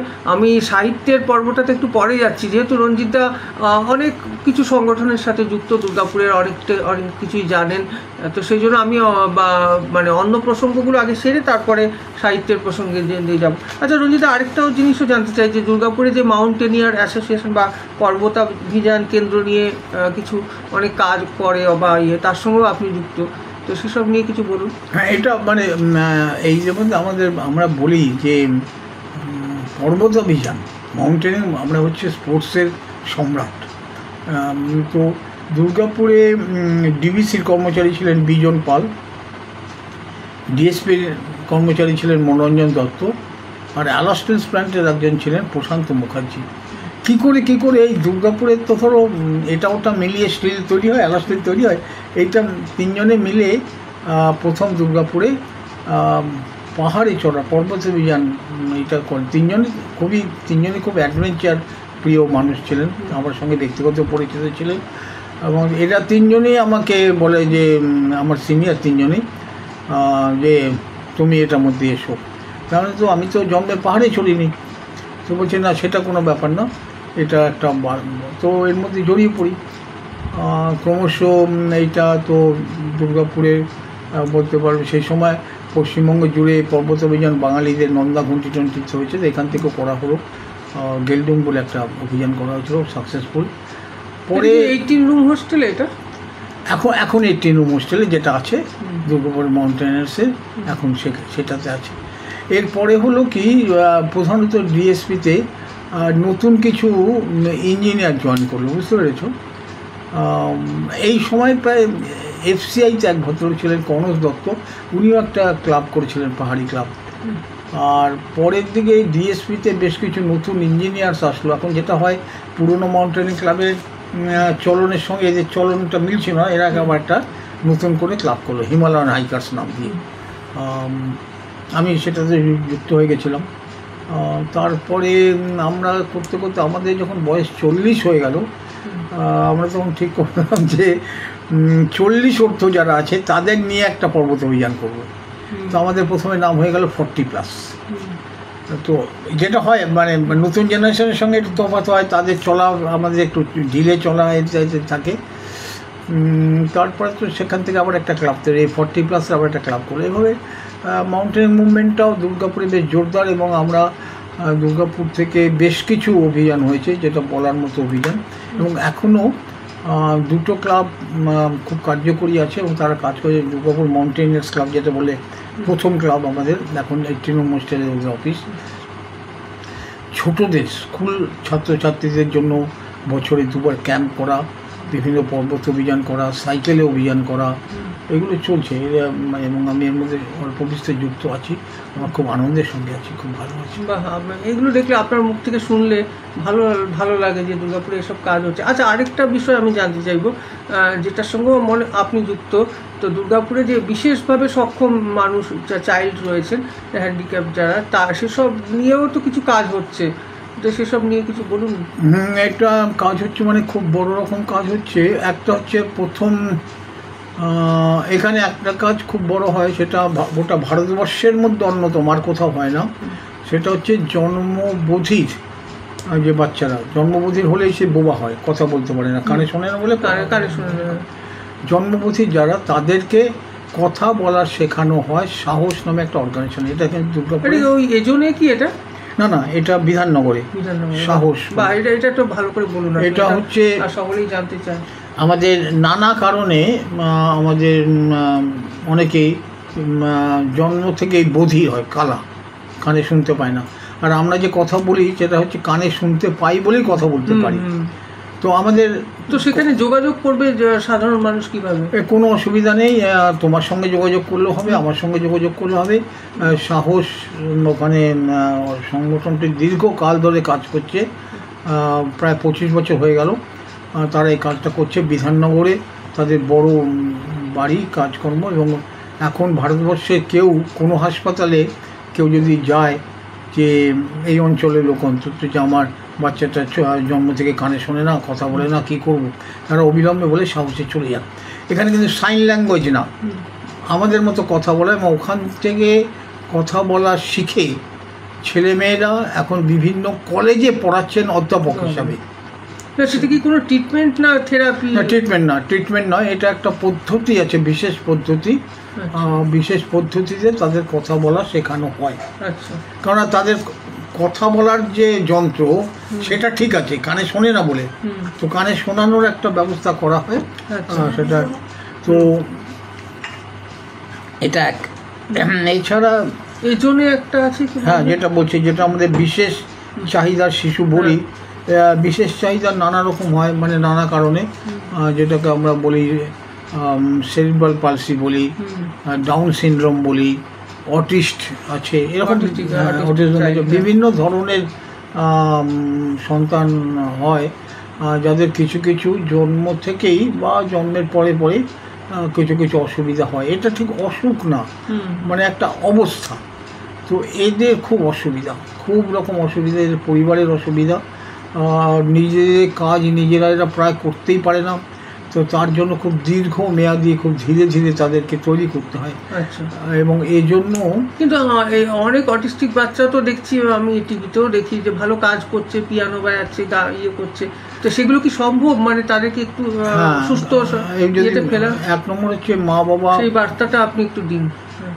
মা বাবা, পরিবার, তারা যদি সর্বস্ব নিয়ে এই সন্তানের পিছনে, যে ছেলে বা মেয়ে হোক, অটিস্ট করে কাজ করেন, অনেকটা এগিয়ে যেতে পারবেন। এরা ধরুন এই অবস্থা, তো এরা স্বাভাবিক আমরা বললে যা বুঝি সেটা কিন্তু হবে না, সেটাও খুব পরিষ্কার থাকতে হবে। হ্যাঁ, কিন্তু বহুদূর এগোনো যায়। এবং আমরা তারা যে ABCD পারবে বা সরল অঙ্ক পারবে এটা না, কিন্তু নিজের কাজটা নিজে করা, হাঁটা চলা ইত্যাদি নিয়ে চালানো, এইটার উপযোগী করে দেওয়া যায় বিভিন্ন প্রশিক্ষণের মাধ্যমে। এবং এই প্রশিক্ষণ যারা দেন তারা বিশেষভাবে আবার প্রশিক্ষণ প্রাপ্ত স্পেশাল এডুকেটর বলে। এমনি BMA পাস করে যেমন লোকে BT পাস করে, এদের কিন্তু এই বিশেষ প্রশিক্ষণে এটা পাঠ করতে হয়, তারপরে এটা হয়। এবং এটা নিয়ে দুর্গাপুর এখন যথেষ্ট ভালো কাজ করছে।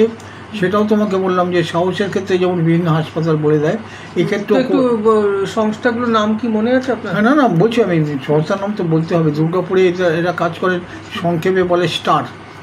আচ্ছা, সংক্ষেপে স্টার। এই আমাদের এই জোনে স্টিল টাউনশিপ এই জোনে দয়ানন্দে রয়েছে, একের এক দয়ানন্দ। অনেক ছাত্রছাত্রী সেখানে কাজ করছে, উপকার পাচ্ছে এবং তার উপযুক্ত প্রশিক্ষণ দেওয়ার মতো। সেটা কি ফ্রিতে করানো দেয় না কিছু দিতে? হ্যাঁ, সেটা কি ফ্রিতে?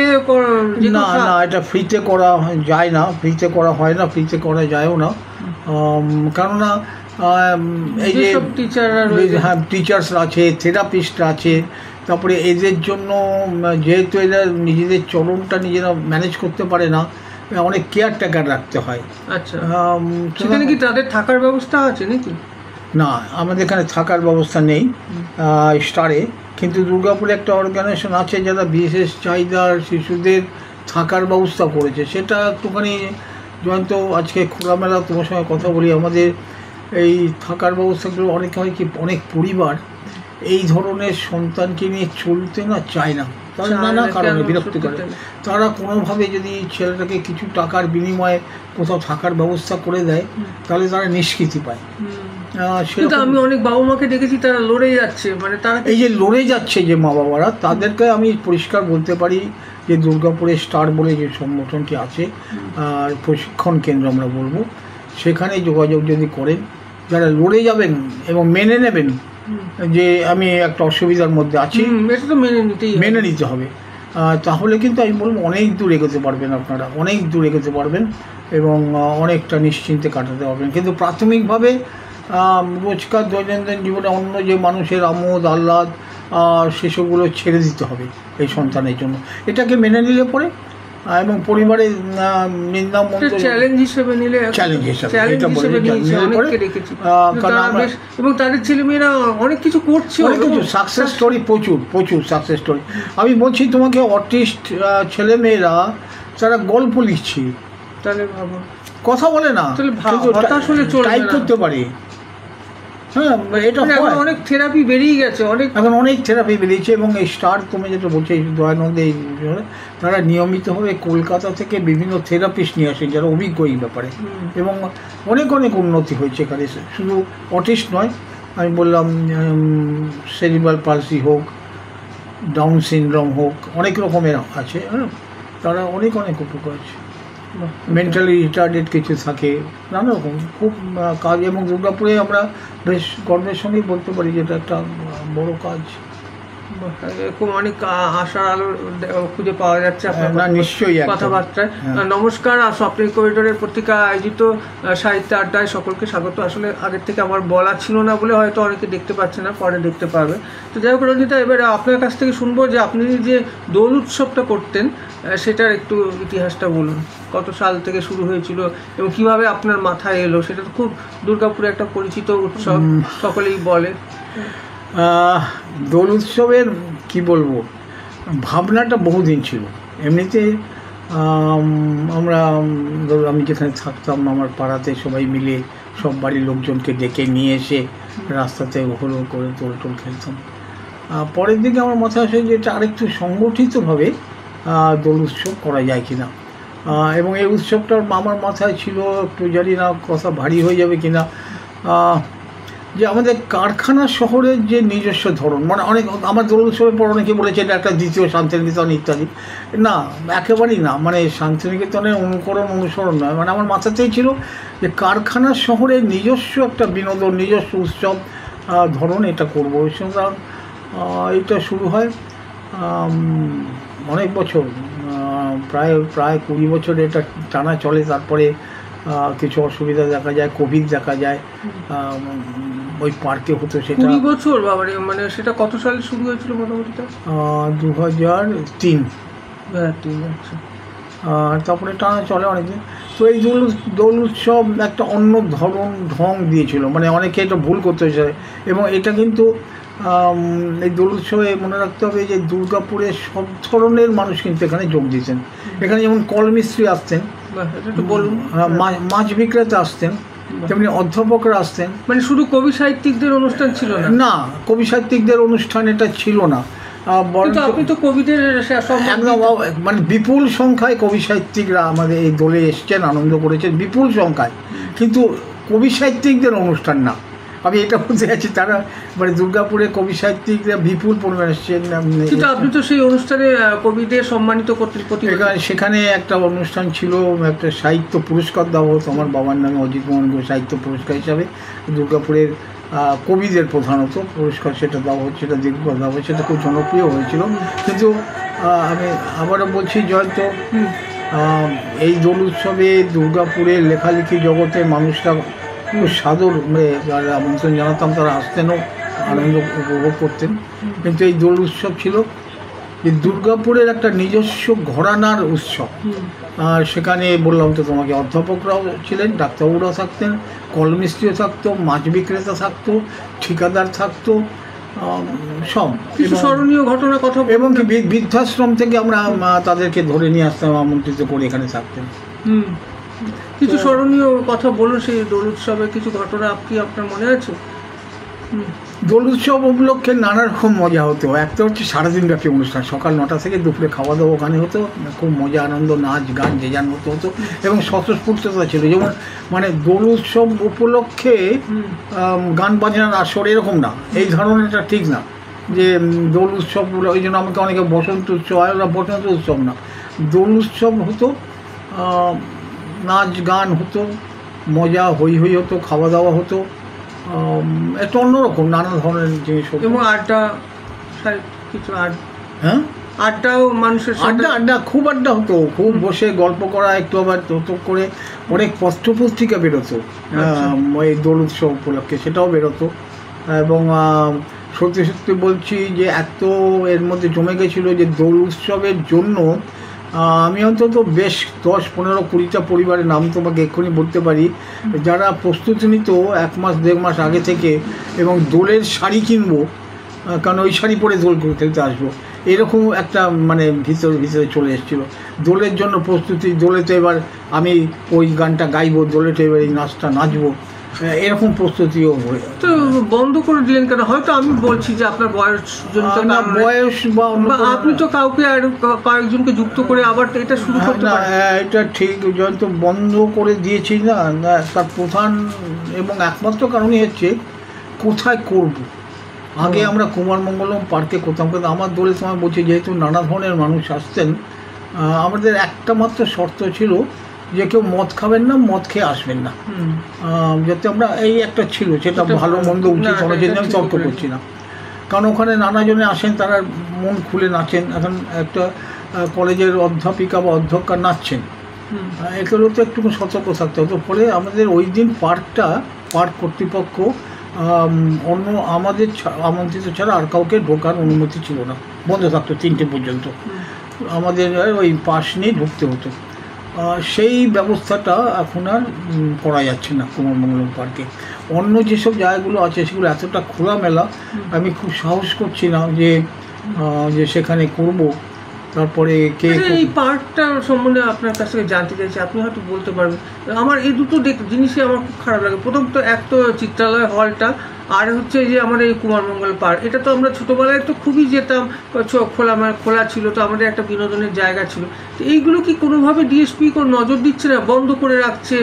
একটা তো মানুষের একটা এখন চাকরিতে অনেক কাজকর্মও বেড়ে গেছে, মানুষ অবসর সময় একটু সন্ধ্যাবেলা হাঁটতে যেতে পারে, সেরকমও তো কি করা যায় না? নাকি একটা কর্তৃপক্ষ কি চাইছে? এখানে তোমার সঙ্গে আমি এবং এই চিত্রালয় হলটা আমি আপনাকে বলছি, একসময় কত অনুষ্ঠান হয়েছে, বড় বড় গানের জলসা আমি গেছি, ভালো ভালো সিনেমা হতো, সেগুলো আমরা যেতাম, কিন্তু কেন এগুলো তো কী অভাবে বন্ধ করে দেওয়া হলো? এটা জানি না, কর্তৃপক্ষের এই সিদ্ধান্তের পিছনে সঠিক কারণ কি জানি না। আর এই পার্কটা ভীষণ গোলমাল। পার্ক যারা ডিএসপি পার্কটা চালাতে দিয়েছিল একটা কর্তৃপক্ষকে, তারা চালাচ্ছিলেন ভালো নানারকমভাবে। এখন যেটা হয় ব্যবসাগতভাবে কারণে অন্য পক্ষ আবার এটা চাইলেও তারা নিয়ে তারা চালাতে পারলেন না। এখন তো আবার সে বন্ধই রয়েছে ডিএসপির, আবার শুনছি। আমি জানি না ডিএসপির এই কর্তৃপক্ষ, এবং তুমি তো ঠিক বলেছো, এখন আরও বেশি ওখানে এই পার্ক, এই ধরনের চিত্রালয়, সিনেমা হলটাকে নানাভাবে সাজিয়ে নিলে মানুষের বিনোদনের, সান্ধ্যকালীন বিনোদনের একটা সুযোগ হয়। তো তুমি যেটা বলছিলে যে দোল আমরা করতে পারছি না, দেখো প্রায় 500-600 লোক আসতো শেষের দিকে আমাদের দোল উৎসবে। এখন তারা খোলামেলা জায়গায় নাচ গান হল্লা খাওয়া দাওয়া করতে পারবে, এরকম জায়গাটা দুর্গাপুরে এখন আর নেই, যেখানে অন্য কেউ আসবে না, শুধু আমাদের আমন্ত্রিতরা আসবে। এটা খুব গুরুত্বপূর্ণ। কেউ ঢুকে পড়লো, গলাটা বাড়িয়ে দিল, তারপরে কোনো রকমের কোনো কিছু বলবো। চলো দেখা যাবে, যদি ভবিষ্যতে সুযোগ পাই আবার দোল উৎসব করুন। আমরা এটা মানে আমি বলছি কি যে আপনি তো এখন একটু বয়সজনিত কারণে আপনি তো একটা কমিটি করে কারো আরো কয়েকজনকে যুক্ত করে এটা একটু ভাবনা চিন্তা একটু করুন। এরকম এই দোল উৎসবের, আপনার দোল উৎসবে আমি অনেকবার গেছি, বেশ ভালো লাগছে, একটা অন্য পরিবেশ। দুর্গাপুরে কয়েকটা জায়গায় হচ্ছে দোল এখন, কিন্তু আমি বললাম যে তাদের মাথাতে প্রধানত আছে একটা শান্তিনিকেতন ধরনের। আমি এইটার পক্ষে একদম নই, কিন্তু আমি চাইছি দুর্গাপুরের ধরনের একটা দোল উৎসব। আচ্ছা, বুঝতে পেরেছো? মানে সেটা আমাকে বলেছে যে অনেকে ধরো ওখানে নাচ গান হল্লা গোল্লা হচ্ছে, হ্যাঁ হিন্দি গান হচ্ছে। হ্যাঁ হিন্দি গান কেন হচ্ছে? আমি শ্রমিক মজুরের যে বিনোদন, তার সঙ্গে তো শহুরে সংস্কৃতির বিনোদন মিলবে না। যাই হোক, এসব অন্য আলোচনা কোনোদিন করা যাবে তোমার সঙ্গে। যাই হোক, এবার আপনার লেখালেখিতে জানি যে আপনি ভালো গদ্য লেখেন, আবার কবিতাও লেখেন। আপনি কি কবিতা এনেছেন, কিছু পড়বেন? না। আচ্ছা, তো এবার শুনি আপনার কবিতার কথা শুনি, এবং গদ্য, এবং কোনটাতে আপনি বেশি স্বচ্ছন্দ? না দেখো, গদ্য যদি বলো, আমার খুব স্বাভাবিকভাবে গদ্য আসে। প্রচুর লেখেন আপনি, ফেসবুকে তো পাতার পর পাতা লিখি, এবং বেশিরভাগই যদি খেয়াল করো তুমি দেখবে লেখা কিন্তু একটু প্রতিবেদন ধরনের, মানে লেখাটা একটা বিবরণ আর কি। সেটাও তো অনেক কিছু জানা যায়। হ্যাঁ, সেইটাই রকমই, সেটা খুব স্বাভাবিক। সেই তথ্যগুলো আপনি কোথা থেকে পান? সেগুলো কি বই থেকে জোগাড় করেন, না আপনি? কিছু বই থেকে জোগাড় করি, আর কিছু খবর এটাও যেভাবে আর কি এটা চর্চা করে এসে যায়। হ্যাঁ, নানা রকম। আর সত্যি কথা তোমাকে খুব মন খুলে আজকে এই আসরে বলুন না, কারণ ভবিষ্যৎ প্রজন্মের কবিতা না, যদি সত্যি বলো, আমি টের পেয়ে গেছি কবিতা আমার দ্বারা হবে না। কবিতা আপনি ভালো লেখেন, না, এটার মধ্যে কোনো বিনয় টেনয় না। কবিতা বলে যে ব্যাপারটা না, আমি অন্তত যেগুলোকে কবিতা মনে করি, হয়েছে সত্যি কথা বলছি। দেখো, কবিতা কোনোদিন কি বলবে, কোনো গল্প কবিতায় বললাম, এটার নাম কবিতা হয় না। মানে কি বলছি বুঝতে পেরেছো? কবিতা নিয়ে কোনো ভাষাটা আপনি বলতে অন্যরকম, কবিতা বিবরণ হয় না। কবিতার মধ্যে না একটা বিমূর্ত ব্যাপার থাকে। হ্যাঁ, কবিতা দিয়ে যেটা লোককে ভাবাবে মানুষ। হ্যাঁ, এরকম থাকবে। তো অনেক সময় কবিতা মনে হয়, ধরো স্ট্রিট কর্নারের স্লোগানটাকে কবিতা বলে চালিয়ে দিচ্ছে, এরকম হবে না। মানে যাই হোক, তো আমি সেটা টের পেয়ে গেছি, কবিতা না সেই হিসাবে আমার আসে না। কিন্তু গদ্য লিখতে আমার খুব ভালো লাগে। আমি যদি বলছি বলো, গদ্য লিখতে আমার ভালো লাগে। আর আমি যা কিছু লিখেছি, যেটুকু যা লিখেছি, খুব স্বাভাবিক, এবং আমি বলছি যে আমার প্রতিবেদন ধরনের, মানে যার জন্য সেখানে হয়তো প্রকৃতির বর্ণনা রকম বিশদভাবে থাকে না। এটা আমাকে অনেকে বলেছেও যে আপনার এই জায়গাটা গেলেন, বেড়াতে গেলেন, আমার কাছে মানুষটা, ধরো আমি কোথাও, সেটাও তো একটা যাপনের অঙ্গ। মানে ধরো বেড়াতে গেলে আমি কোনো হোমস্টেতে যদি থাকি, সেই বাড়ির আমি রান্নাঘরটাই দেখি যে কিভাবে রান্না করছে, কি রান্না করছে, এদের কি পদ, সেটা বেশি থাকি। মানে এটা তো বলতে পারো তুমি। মানে আপনার এই পর্যন্ত আমি গদ্যের বই পড়েছি, ভ্রমণ কাহিনী পড়েছি, উপন্যাসও পড়েছি। আর কি লিখেছেন বলুন? কবিতা তো লিখেছেন, কিন্তু কবিতার বই কি করেননি মনে হয়? করেছেন কি? না, কবিতার বই করিনি। একটা অনেক আগে সঙ্গদোষে কবি বলে একটা বই চেপেছিলাম। হ্যাঁ, সঙ্গদোষে কবি, মানে ধরো আমাদের কি হয়, আমি নানা জায়গাতে নানাভাবে, ঠিক যৌথ সংকলনে আছে মনে হয় কোনো কবিতার সংকলন, যৌথ সংকলনে আছে। সোমনাথ মিশ্র আর শ্যামাপ্রসাদ কুণ্ডুর সঙ্গে আমাদের যৌথ সংকলন আছে। সোমনাথ খুব বড় কবি। আপনার বইগুলো নিয়ে একটু বলুন। বলুন। একটা হচ্ছে আমার কিছু যেটা আমি একটা আমার বই আছে যেটা অনেকটা গল্পের মতো, এবং এটাই বলতে পারো যে আমার যে স্বভাবটা ওটাতে খুব বোঝা গেছে। আমি বহু জায়গাতে বেড়ানোর সুযোগ পেয়েছি, ঘোরাঘুরির সুযোগ পেয়েছি, সেখানে সেই সমস্ত নানাজন মানুষকে দেখেছি, নানা ধরনের, তাদের খাদ্য খাওয়া হোক, পোশাক আশাক হোক, ভাবসাব হোক, সেইগুলো আমি লিখেছি আমার মতো করেছে। এবং তাতে না বানানো কথার মিশেল খুব কম, হয়তো একটু বানানো কথার মিশেল আছে, কখনো কোনো হয় না, অনেক ফুল থাকে কিন্তু ফুলের মালাটা গাছার জন্য তো একটা সুতোর মতো থাকবে, তো ওটা ফুল না, কিন্তু ফুলগুলোকে গেঁথে নেওয়ার জন্য, তো সেই রকম হয়তো একটু বানানো যায়।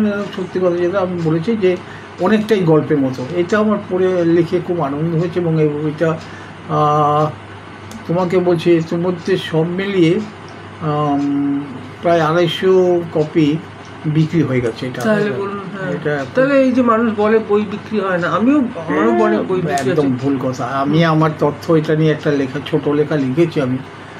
দুর্গাপুরের কথা বলতে পারি, দুর্গাপুরের পাঠকরাই প্রচুর বই কেনেন, প্রচুর নানা, এবং দুর্গাপুরের লেখকদেরও বই কেনেন।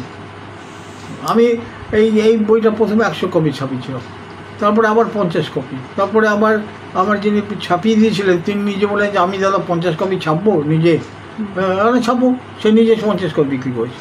এরপরে আমার এক বন্ধু তার ভালো লেগেছে বলে সে আবার 50 কপি ছাপিয়ে আমায় পাঠিয়ে দিয়েছে। তো এরকম এটা ভালোই হয়েছে। মানে তুমি আমাদের তো আর 1000, 2000, 5000 কপি বিক্রি হবে না। আর একটা উপন্যাসিকাই বলতে পারো, সেটা হচ্ছে দুর্গাপুরের যে নতুন দুর্গাপুর গড়ে উঠছিল সেই সময়কার একটা কথা, একটা শ্রমিক জীবন কীভাবে শুরু হলো। এই যে তুমি জিজ্ঞেস করছিলে না যে আমার পূর্ববঙ্গীয় সম্পর্ক কিছু আছে কি না, আমার ছোটোবেলায় আমি থেকেছি উত্তর কলকাতায়, কিন্তু আমি নিজের চোখে শিয়ালদা স্টেশনে সেই উদ্বাস্তুদের দেখেছি, বুঝতে পেরেছি, সে ভয়ানক অবস্থা, সেই উদ্বাস্তু দেখেছি। এবং সত্যি না খেয়ে থাকা মানুষ, তারা ক্রমশ কীভাবে দাঁড়িয়েছেন, এবং তাদেরই একজন দুর্গাপুরে চাকরি পাওয়ার পর পুরো পরিস্থিতিটা কীরকম দাঁড়ালো, এটা আমার মানে চোখে দেখা চেনা চরিত্র নিয়ে আমার একটা উপন্যাস আছে, মিস্ত্রি পরিবারের কাহিনী বলে। সেটাও আমার কাছে খুব প্রিয় বলতে পারবো, সেটা খুব ভালো। আর আমার এই যে তুমি বলছো না লিখি অনেক কিছু, সেই সব লেখালেখি নিয়ে আমার কলকাতায় এক বন্ধু চন্দ্রশেখর ভট্টাচার্য, জনস্বার্থ পত্রিকার সম্পাদক, ও একদম প্রায় জোর জবরদস্তি করে আমার কাছে নিয়ে গিয়ে কথায় নাম দিয়ে একটা বই বের করেছে, এবং এই বইটা খুব প্রশংসিত হয়েছে। পরিচয় মতো পত্রিকা এই বইটা নিয়ে আলোচনা করেছে এবং ভালো আলোচনা করেছে। তো এটা একটা আনন্দের কথা আমার কাছে। আমি বলি ডায়েরি গদ্য, সেরকম হয়। আর এখন লেখালেখি করছে আরেকটা, অনেকে আমাকে বলেছে তুমিও কথা কোনো সময় পড়েছো, এই 2-3 দিন আগেও আবার তুমি জানালে যে আমার দুর্গাপুরে আসা এবং দুর্গাপুরের এই গল্প, এটা নিয়ে একটা রেডি করা আছে, দেখা যাক যদি খুবই ভালো। আচ্ছা দাদা, যেটা বলছিলাম যে আপনি তো সেই সময়ও অনেক সাহিত্য বা উৎসব বা সেই সময়কার অনেক উৎসবে গেছেন, এবং এখনকার অনেক মানে কবিতা উৎসবেও যাচ্ছেন, কারণ সকলেই আপনাকে ডাকে চায়। তো কি পার্থক্য আপনার নজরে আসছে? কিছু পরিবর্তন দেখছেন, কিংবা কোনটা ভালো ছিল সেরকম কিছু আপনি কি ডিফারেন্সিয়েট করতে পারবেন? না, ভালো মন্দ বলা যাবে না, তবে আমি বলছি তোমাকে আগে না, ধরো এই তো সাহিত্য আড্ডার কথা যদি বলো, ধরো আমাদের বেশ কিছু আড্ডা তো ছিলই, যেমন আমি বললাম মণিদার বাড়িতে একটা আড্ডা ছিল, মৃণাল মণিকের বাড়িতে একটা আড্ডা ছিল, বাদলদার ছিল, বাদলদার বাড়িতে একটা আড্ডা ছিল, স্বগতর আড্ডা ছিল, কিন্তু স্বগত আড্ডাতে আমি যেতাম না। হ্যাঁ, আরও এরকম আড্ডা ছিল। সেই সব আড্ডাতে আড্ডা হতো, পড়া হতো, কবিতা পড়া হতো। কিন্তু এখন যেমন কবিতা পাঠের একটা আসর হয় না প্রায় সব জায়গাতেই, অনেকে কবিতা পাঠের আসর হয়, এইটা একটা বড় তফাৎ। আর আমি নিজে একান্ত ব্যক্তিগতভাবে বলতে পারি যে কবিতা পাঠের আসরে যারা কবিতা পড়েন না, আমি না এটা ঠিক ধরতে পারি না। এক তো পাশে কথাবার্তা শোনা যায় না, মনোযোগ দিতে পারি না, আর ওইভাবে ধরে না কবিতাটা বোঝাও যাচ্ছে না। খুব খুব আমার পছন্দ হয় না, এটা ব্যক্তিগত এটা কথা ঠিকই বলবো। বলেছেন। এটা আমার কাছে যারা সাক্ষাৎকার দিতে এসেছিল সকলেরই একমত। আমার এটা খুব হয় না, যদি কিন্তু ধরো তোমার ঘরে বসে তোমার এখানে তো ঘরোয়া আড্ডায় যেটা আমরা পরস্পরের কথা শুনতে এটা পারি, আমার অনেক ভালো লাগে। এবং এখানেও তো ধরো কবিতা পাঠ হয়, সে কবিতা নিয়ে আমি আবার জিজ্ঞেস করতে পারি এটা কি বললেন আরেকবার বলুন না। তো সেইটাতে তাহলে আপনার কি সাজেশন থাকবে এই বিষয়ে? যদি সাহিত্য আড্ডা একটু ঘরোয়া টাইপ, মানে আমি লোক সংখ্যা কম নিয়ে করা ভালো। আমাকে যদি বলে সাহিত্য আড্ডা 50 জন 60 জন 100 জন এই নিয়ে সাহিত্য আড্ডা হয় না আমার নিজের মনে হয়। সাহিত্য আড্ডা একটু তোমার বাড়িতে যে বা আমি স্বপ্নের করিডোরের প্রত্যেক অফিসে বলতে পারি সেটা, এখানে যেরকম করো তাতে হয় কি আমরা পরস্পর কথা শোনা যায়, কথা বলতে পারি, একটু প্রশ্ন করতে পারি, একটু জানতে পারি। ধরো এখানে নিম সাহিত্য নিয়ে আলোচনা ছিল, নিম সাহিত্য নিয়ে আমার একটা অন্য মত, সেটা আমি বলার এখানে সুযোগ পাচ্ছি। সুতরাং এইটা যদি বলো যে আগে আগে এখনকার এই কবিতা পাঠের আসর আমার কাছে খুব পছন্দের হয় না, এটা আমি বলতে পারি। আমি চলো অনেকক্ষণ কথা না দাঁড়ান, অনেক প্রশ্ন আছে, হবে না ছাড়া যাবে না। আমি এগুলো একটা ডকুমেন্ট হিসেবে থাকবে তো। না ঠিক আছে, বলো বলো, আমি খুব আনন্দে আছি। তো তো আচ্ছা, আরেকটা জিনিস কি এখন একটু ভালো হচ্ছে মনে হয় যে দুর্গাপুরের যে সাংস্কৃতিক ব্যাপারটা, নাট্যচর্চা বা গানের অনুষ্ঠানগুলো, সেগুলো আপনার সম্বন্ধে কেমন আপনার মতামত? ভালো, খুব ভালো। দুর্গাপুরে অবশ্য আমরা যেটাকে সাধারণভাবে সাংস্কৃতিক বলি, নাচ গান ইত্যাদি, এগুলো আগে বহুকাল ধরেই আছে। ধরো দুর্গাপুরে এখানে ধরো স্কুল অফ মিউজিক যেটা আছে, সে কি আজকের নাকি, কত বছর হয়ে গেল, 60 বছর বয়স তার। কিন্তু তবুও এখন সঙ্গীত চর্চা বলতে সাধারণভাবে যেটা বলি গানের চর্চা, সেটা দুর্গাপুরে খুব বেড়েছে। দুর্গাপুরে একটা খুব বেড়েছে। কিন্তু আমি তো আগে যেমন, যেটা আপনাকে ব্যক্তিগতভাবে বলি, আগে যেমন দেখতাম পাড়ায় পাড়ায় আমরা সকালবেলা হলেই শুনতাম যে হারমোনিয়াম বাজিয়ে গান হচ্ছে, পাড়ার মেয়েরা বা আমাদের বন্ধুরা গান করতো। তো সেই রকমটা কি হচ্ছে? অনেকেই তো গান সেরকম হচ্ছে না, এটা তুমি ঠিক বলেছো, এটা সবাই তোমার সঙ্গে একমত। এই যে পড়াশোনার পাশাপাশি আমরা যেমন বাবা মারা, আমার মা আমাকে আঁকা শিখতে ভর্তি হয়েছিল, এই দুটো ব্যাপার আমি এখন শুধু পড়াশুনো বা পড়াশোনাও বলছি, পড়াশোনা ধরাতে হবে বলছি, আমি দুটো ব্যাপার আমি আমার খুব নজরে পড়ে বা কানে শুনি না আমি। সেটা রাস্তা দিয়ে হাঁটলে কখনো আমি কোনো ছেলে মেয়ে বাড়িতে জোরে জোরে পড়ছে, এটা আমার কানে আসে না। এটা ছিল দুর্গাপুরে একটা আগে আসতো, আগে রাস্তা দিয়ে হাঁটলে জোরে জোরে পড়ছে, আমি শুনতে পাচ্ছি রাস্তা দিয়ে, এটা এখন শুনতে পাই না। তার মধ্যে আস্তে আস্তে পড়েন, কীভাবে পড়েন যাই না। আরেকটা হচ্ছে সকালবেলায় হারমোনিয়াম নিয়ে একটু প্যাঁ পো করা, এটা খুব চলছিল, এটা ঠিক, এইটা নেই। কিন্তু অন্যদিকে বলবো গান বাজনা নিয়ে চর্চা স্পেশালাইজেশন হচ্ছে, আপনি হচ্ছে মানে, এবং কোথাও কোথাও গানের স্কুল একটু অন্যরকমভাবে সেটা কিন্তু চলছে, মানে গান অনেকে শিখছে। এবং দুর্গাপুরে ধরো ইনস্ট্রুমেন্ট যদি বলো, দুর্গাপুরে এখন এসরাজ আমরা শুনতে পাই, দুর্গাপুরে স্যাক্সোফোন শুনতে পাই, এটা খুব ভালো কাজ করছে, ওরা কাজ করছে। আমার যেটা বক্তব্য, শঙ্কররা ভালো কাজ করছে, অনেকেই করছে। কিন্তু আমার বক্তব্য যে দেখুন, দুর্গাপুরে আজ এতদিন ধরে এত বড় একটা শিল্পনগরী, সেখানে একটা ভালো আর্ট গ্যালারি নেই, বা ভালো একটা যে গানের একটা কোনো কনসার্ট হবে, সেরকম কি কিছু আছে? সেই সব সুবিধাগুলো কি, এই সম্বন্ধে আপনারা কি আলোচনা করছেন? দুর্গাপুরে একটা আর্ট গ্যালারি আছে আমাদের, জানি, সেটা তো ছোট, সৃজনীতে। সেটা কি আর্ট গ্যালারি বলে? কলকাতার মতো কি? না, কলকাতার মতো আর্ট গ্যালারি নেই। এবং এই নিয়ে আমি আমাদের দুর্গাপুরে যারা এই চিত্রকলা, বিশেষ অমল টমল আছে যারা, তার সঙ্গে কথা বলছিলাম, ওরা সংগঠন করেছে। মানে যে এটা যদি নিয়মিত না করে, আমাদের যদি অভ্যাস না করা হয় এটা দেখা, এমনিতে চিত্রকলা কিন্তু সব মানে সাধারণভাবে বোঝা যায় না, একটু দুর্বোধতা থাকে, বিমূর্ত থাকে বলে।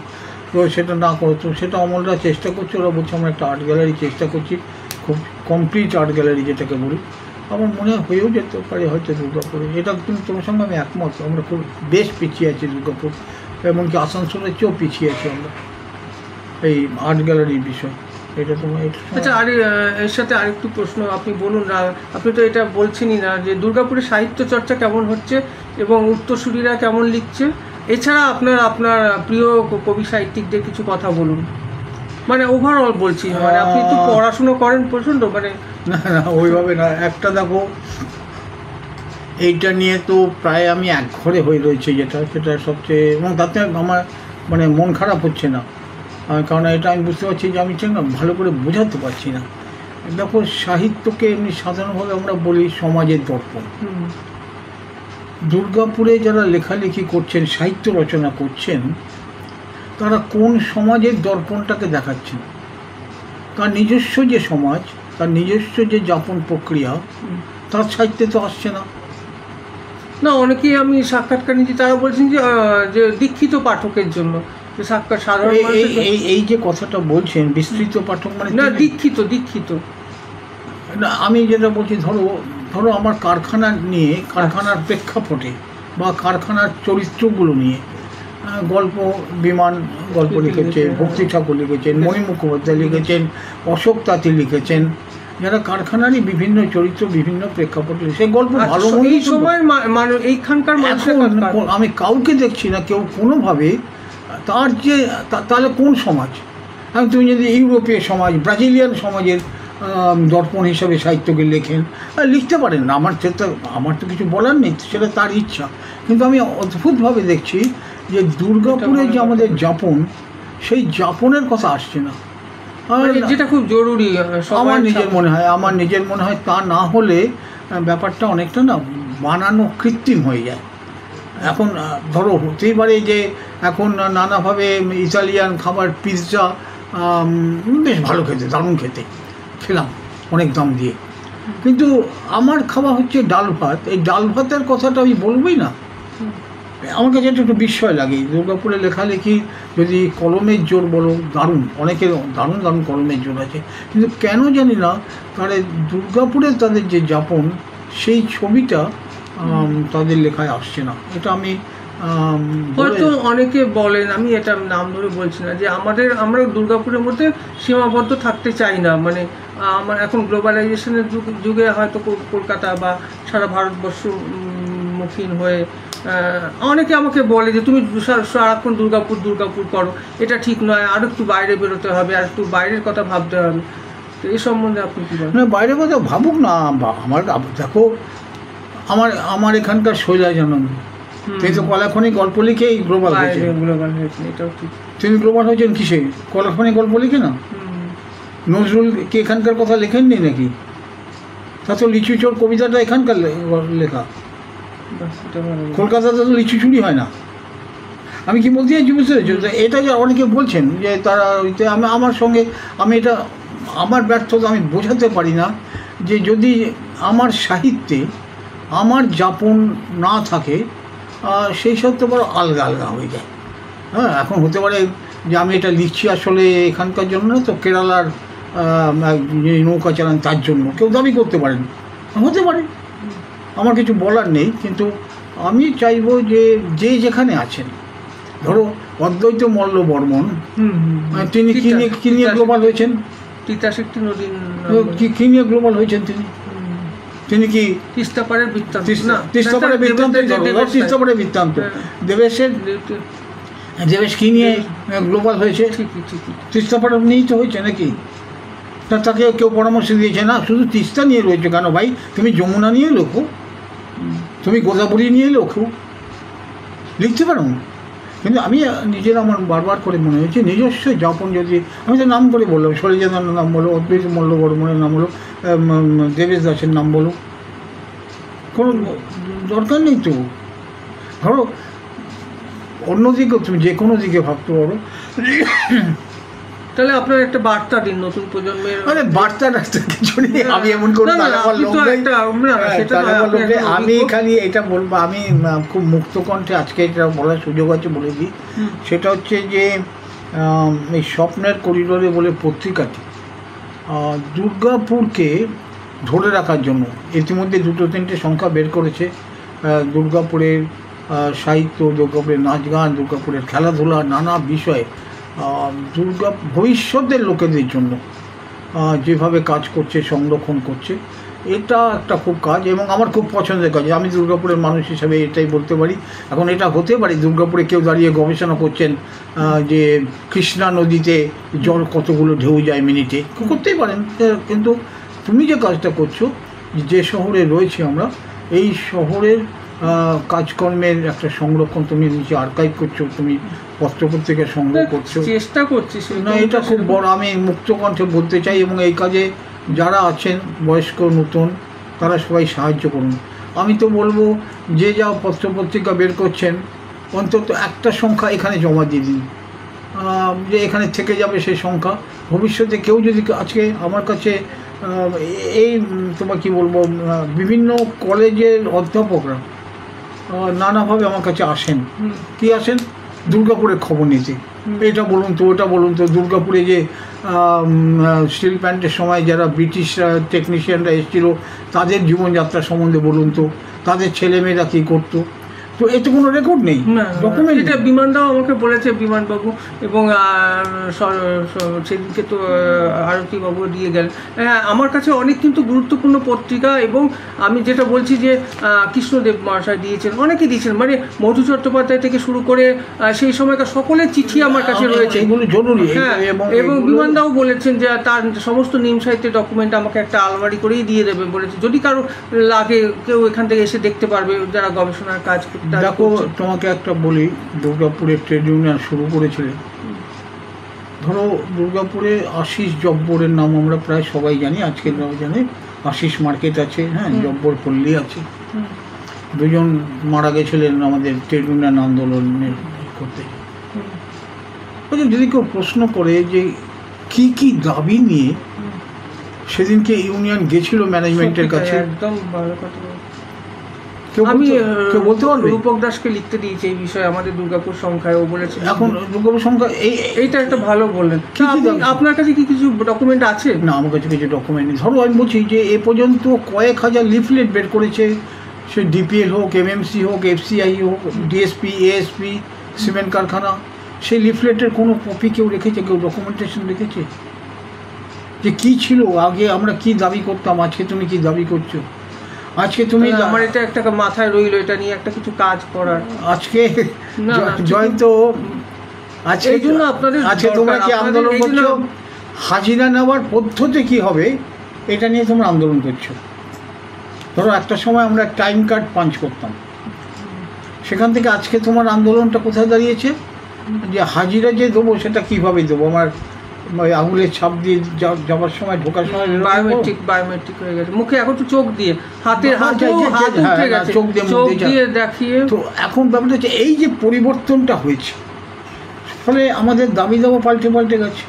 কিন্তু ধারাবাহিকতা কী করে খুঁজে পাবো? কী আন্দোলন আগে করতাম, কী দাবি পেশ করতাম, এখন কী দাবি পেশ করি?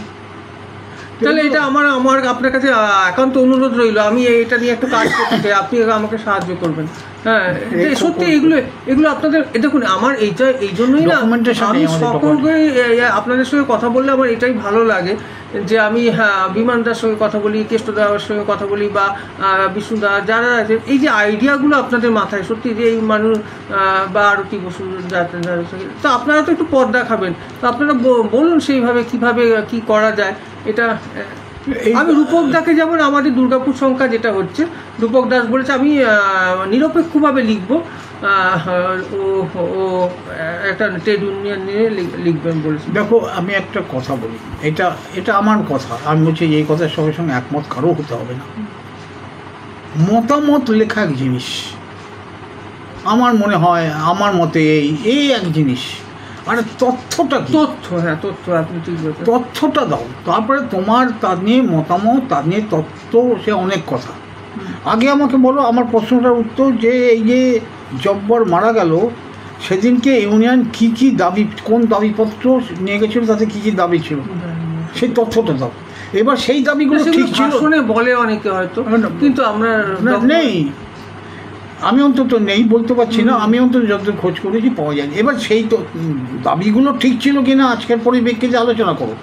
মতামতের নিয়ে, সেটা নিয়ে কেন কাজ হচ্ছে না বলুন তো? আমি জানি না, আমি মতামত, শুনো, মতামতের তো কোনো নেই, সব মতামত দিই না। কেউ বলে দিই, ধরো কয়েক লক্ষ লোক বলছে বর্তমান সরকার ভালো, আবার কয়েক লক্ষ মতামত দিচ্ছে এই সরকার খুব খারাপ।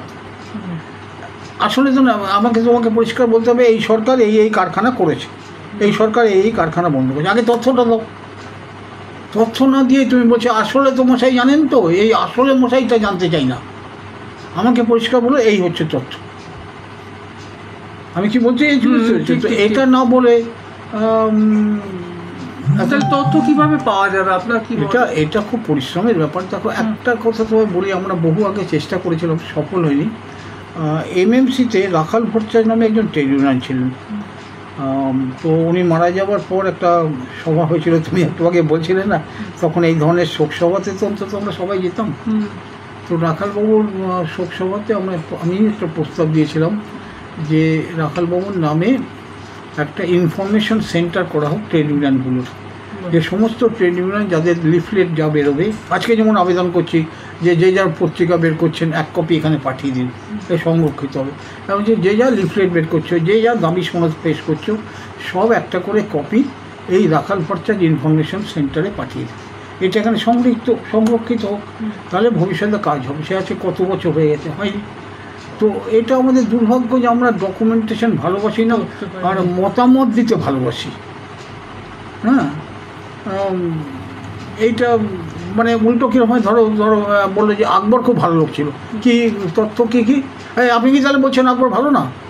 আমি তো তা বলিনি। কী বলছি বুঝতে পারছি? তো আমরা তথ্য নিয়ে কাজ করতে চাই না, আমরা তথ্য নিয়ে মতামত নিয়ে আলোড়ন বেশি তুলি, সেটা ভালো লাগে। তো আমাদের দুর্গাপুরে ডকুমেন্টেশন হয়নি, এবং দুর্ভাগ্য হচ্ছে যেটুকু ডকুমেন্টেশন হয়েছে, ধরো ইতিহাস কংগ্রেস এতটা সময় আছে তো। হ্যাঁ, বলুন অনেক এগুলো লাগবে, এগুলো খুব জরুরি কথা, আমি তো শুনতে চাই। ইতিহাস কংগ্রেস হয়ে গেছিল কয়েক বছর হয় কলকাতায়। সেখানে একজন ভদ্রমহিলা দুর্গাপুর নিয়ে একটা পেপার দিয়েছিলেন, সেই পেপারটা অনুমোদিত হয়, ইতিহাস কংগ্রেসের যে ছাপা সেটা ছাপাও হয়, এবং সেখানে অদ্ভুত কথা লিখে রেখেছিলেন। দেখো, দুর্গাপুরের প্রথম রেজিস্টার্ড ট্রেড ইউনিয়ন কোনটা, এই তথ্যটা তো কেউ কাকে রাখতে হবে, এটা নেই। উনি বানিয়ে বলে দিয়েছেন দুর্গাপুরের সেই হিসাবে প্রথম ট্রেড ইউনিয়ন আন্দোলন কোনটা। দুর্গাপুর স্টিল প্ল্যান্টের অনেক আগে কিন্তু এই ডিপিএল হয়েছে, তখন এটার নাম ছিল দুর্গাপুর ইন্ডাস্ট্রিজ বোর্ড ছিল, এবং সেখানে প্রথম ইউনিয়ন রেজিস্ট্রেশন সেখানে ডিএসপি না, এবং ডিএসপিতে প্রথম শ্রমিক ধর্মঘট কবে হয়েছিল, ডিপিএলে প্রথম শ্রমিক ধর্মঘট কবে হয়েছিল। এই সমস্ত তথ্যগুলো যদি সংগ্রহ না করা হয়, মতামত আলাদা জিনিস, আর মতামত তথ্য খালি করা আমার মনে হয়, হ্যাঁ, এটা আসলে তথ্যটা তাহলে কিভাবে পাওয়া যাবে? পাওয়া যাবে, প্রচুর খাটতে হবে, সংগ্রহ করতে হবে। ধরো যদি তুমি করো, আমার একটা ধরো তুমি দুর্গাপুরের, আমি তোমার বলছি আমার কাছে আছে, তুমি খোঁজ করে সহজে পাবে, দুর্গাপুরের প্রথম রেজিস্টার্ড ট্রেড ইউনিয়ন কোনটা, একটু বলুন সেটা। এটা হচ্ছে, আমি না এখানে যেমন ডিপিএল এর প্রথম ট্রেড ইউনিয়ন রেজিস্টার হয়, এবং ডিপিএল এ হ্যাঁ আনন্দবাবুর নেতৃত্বে ওই ডিপিএল এ ড্রাইভারদের, মানে গাড়ির ড্রাইভার, গ্যারেজ, তাদের প্রথম ধর্মঘট হয়।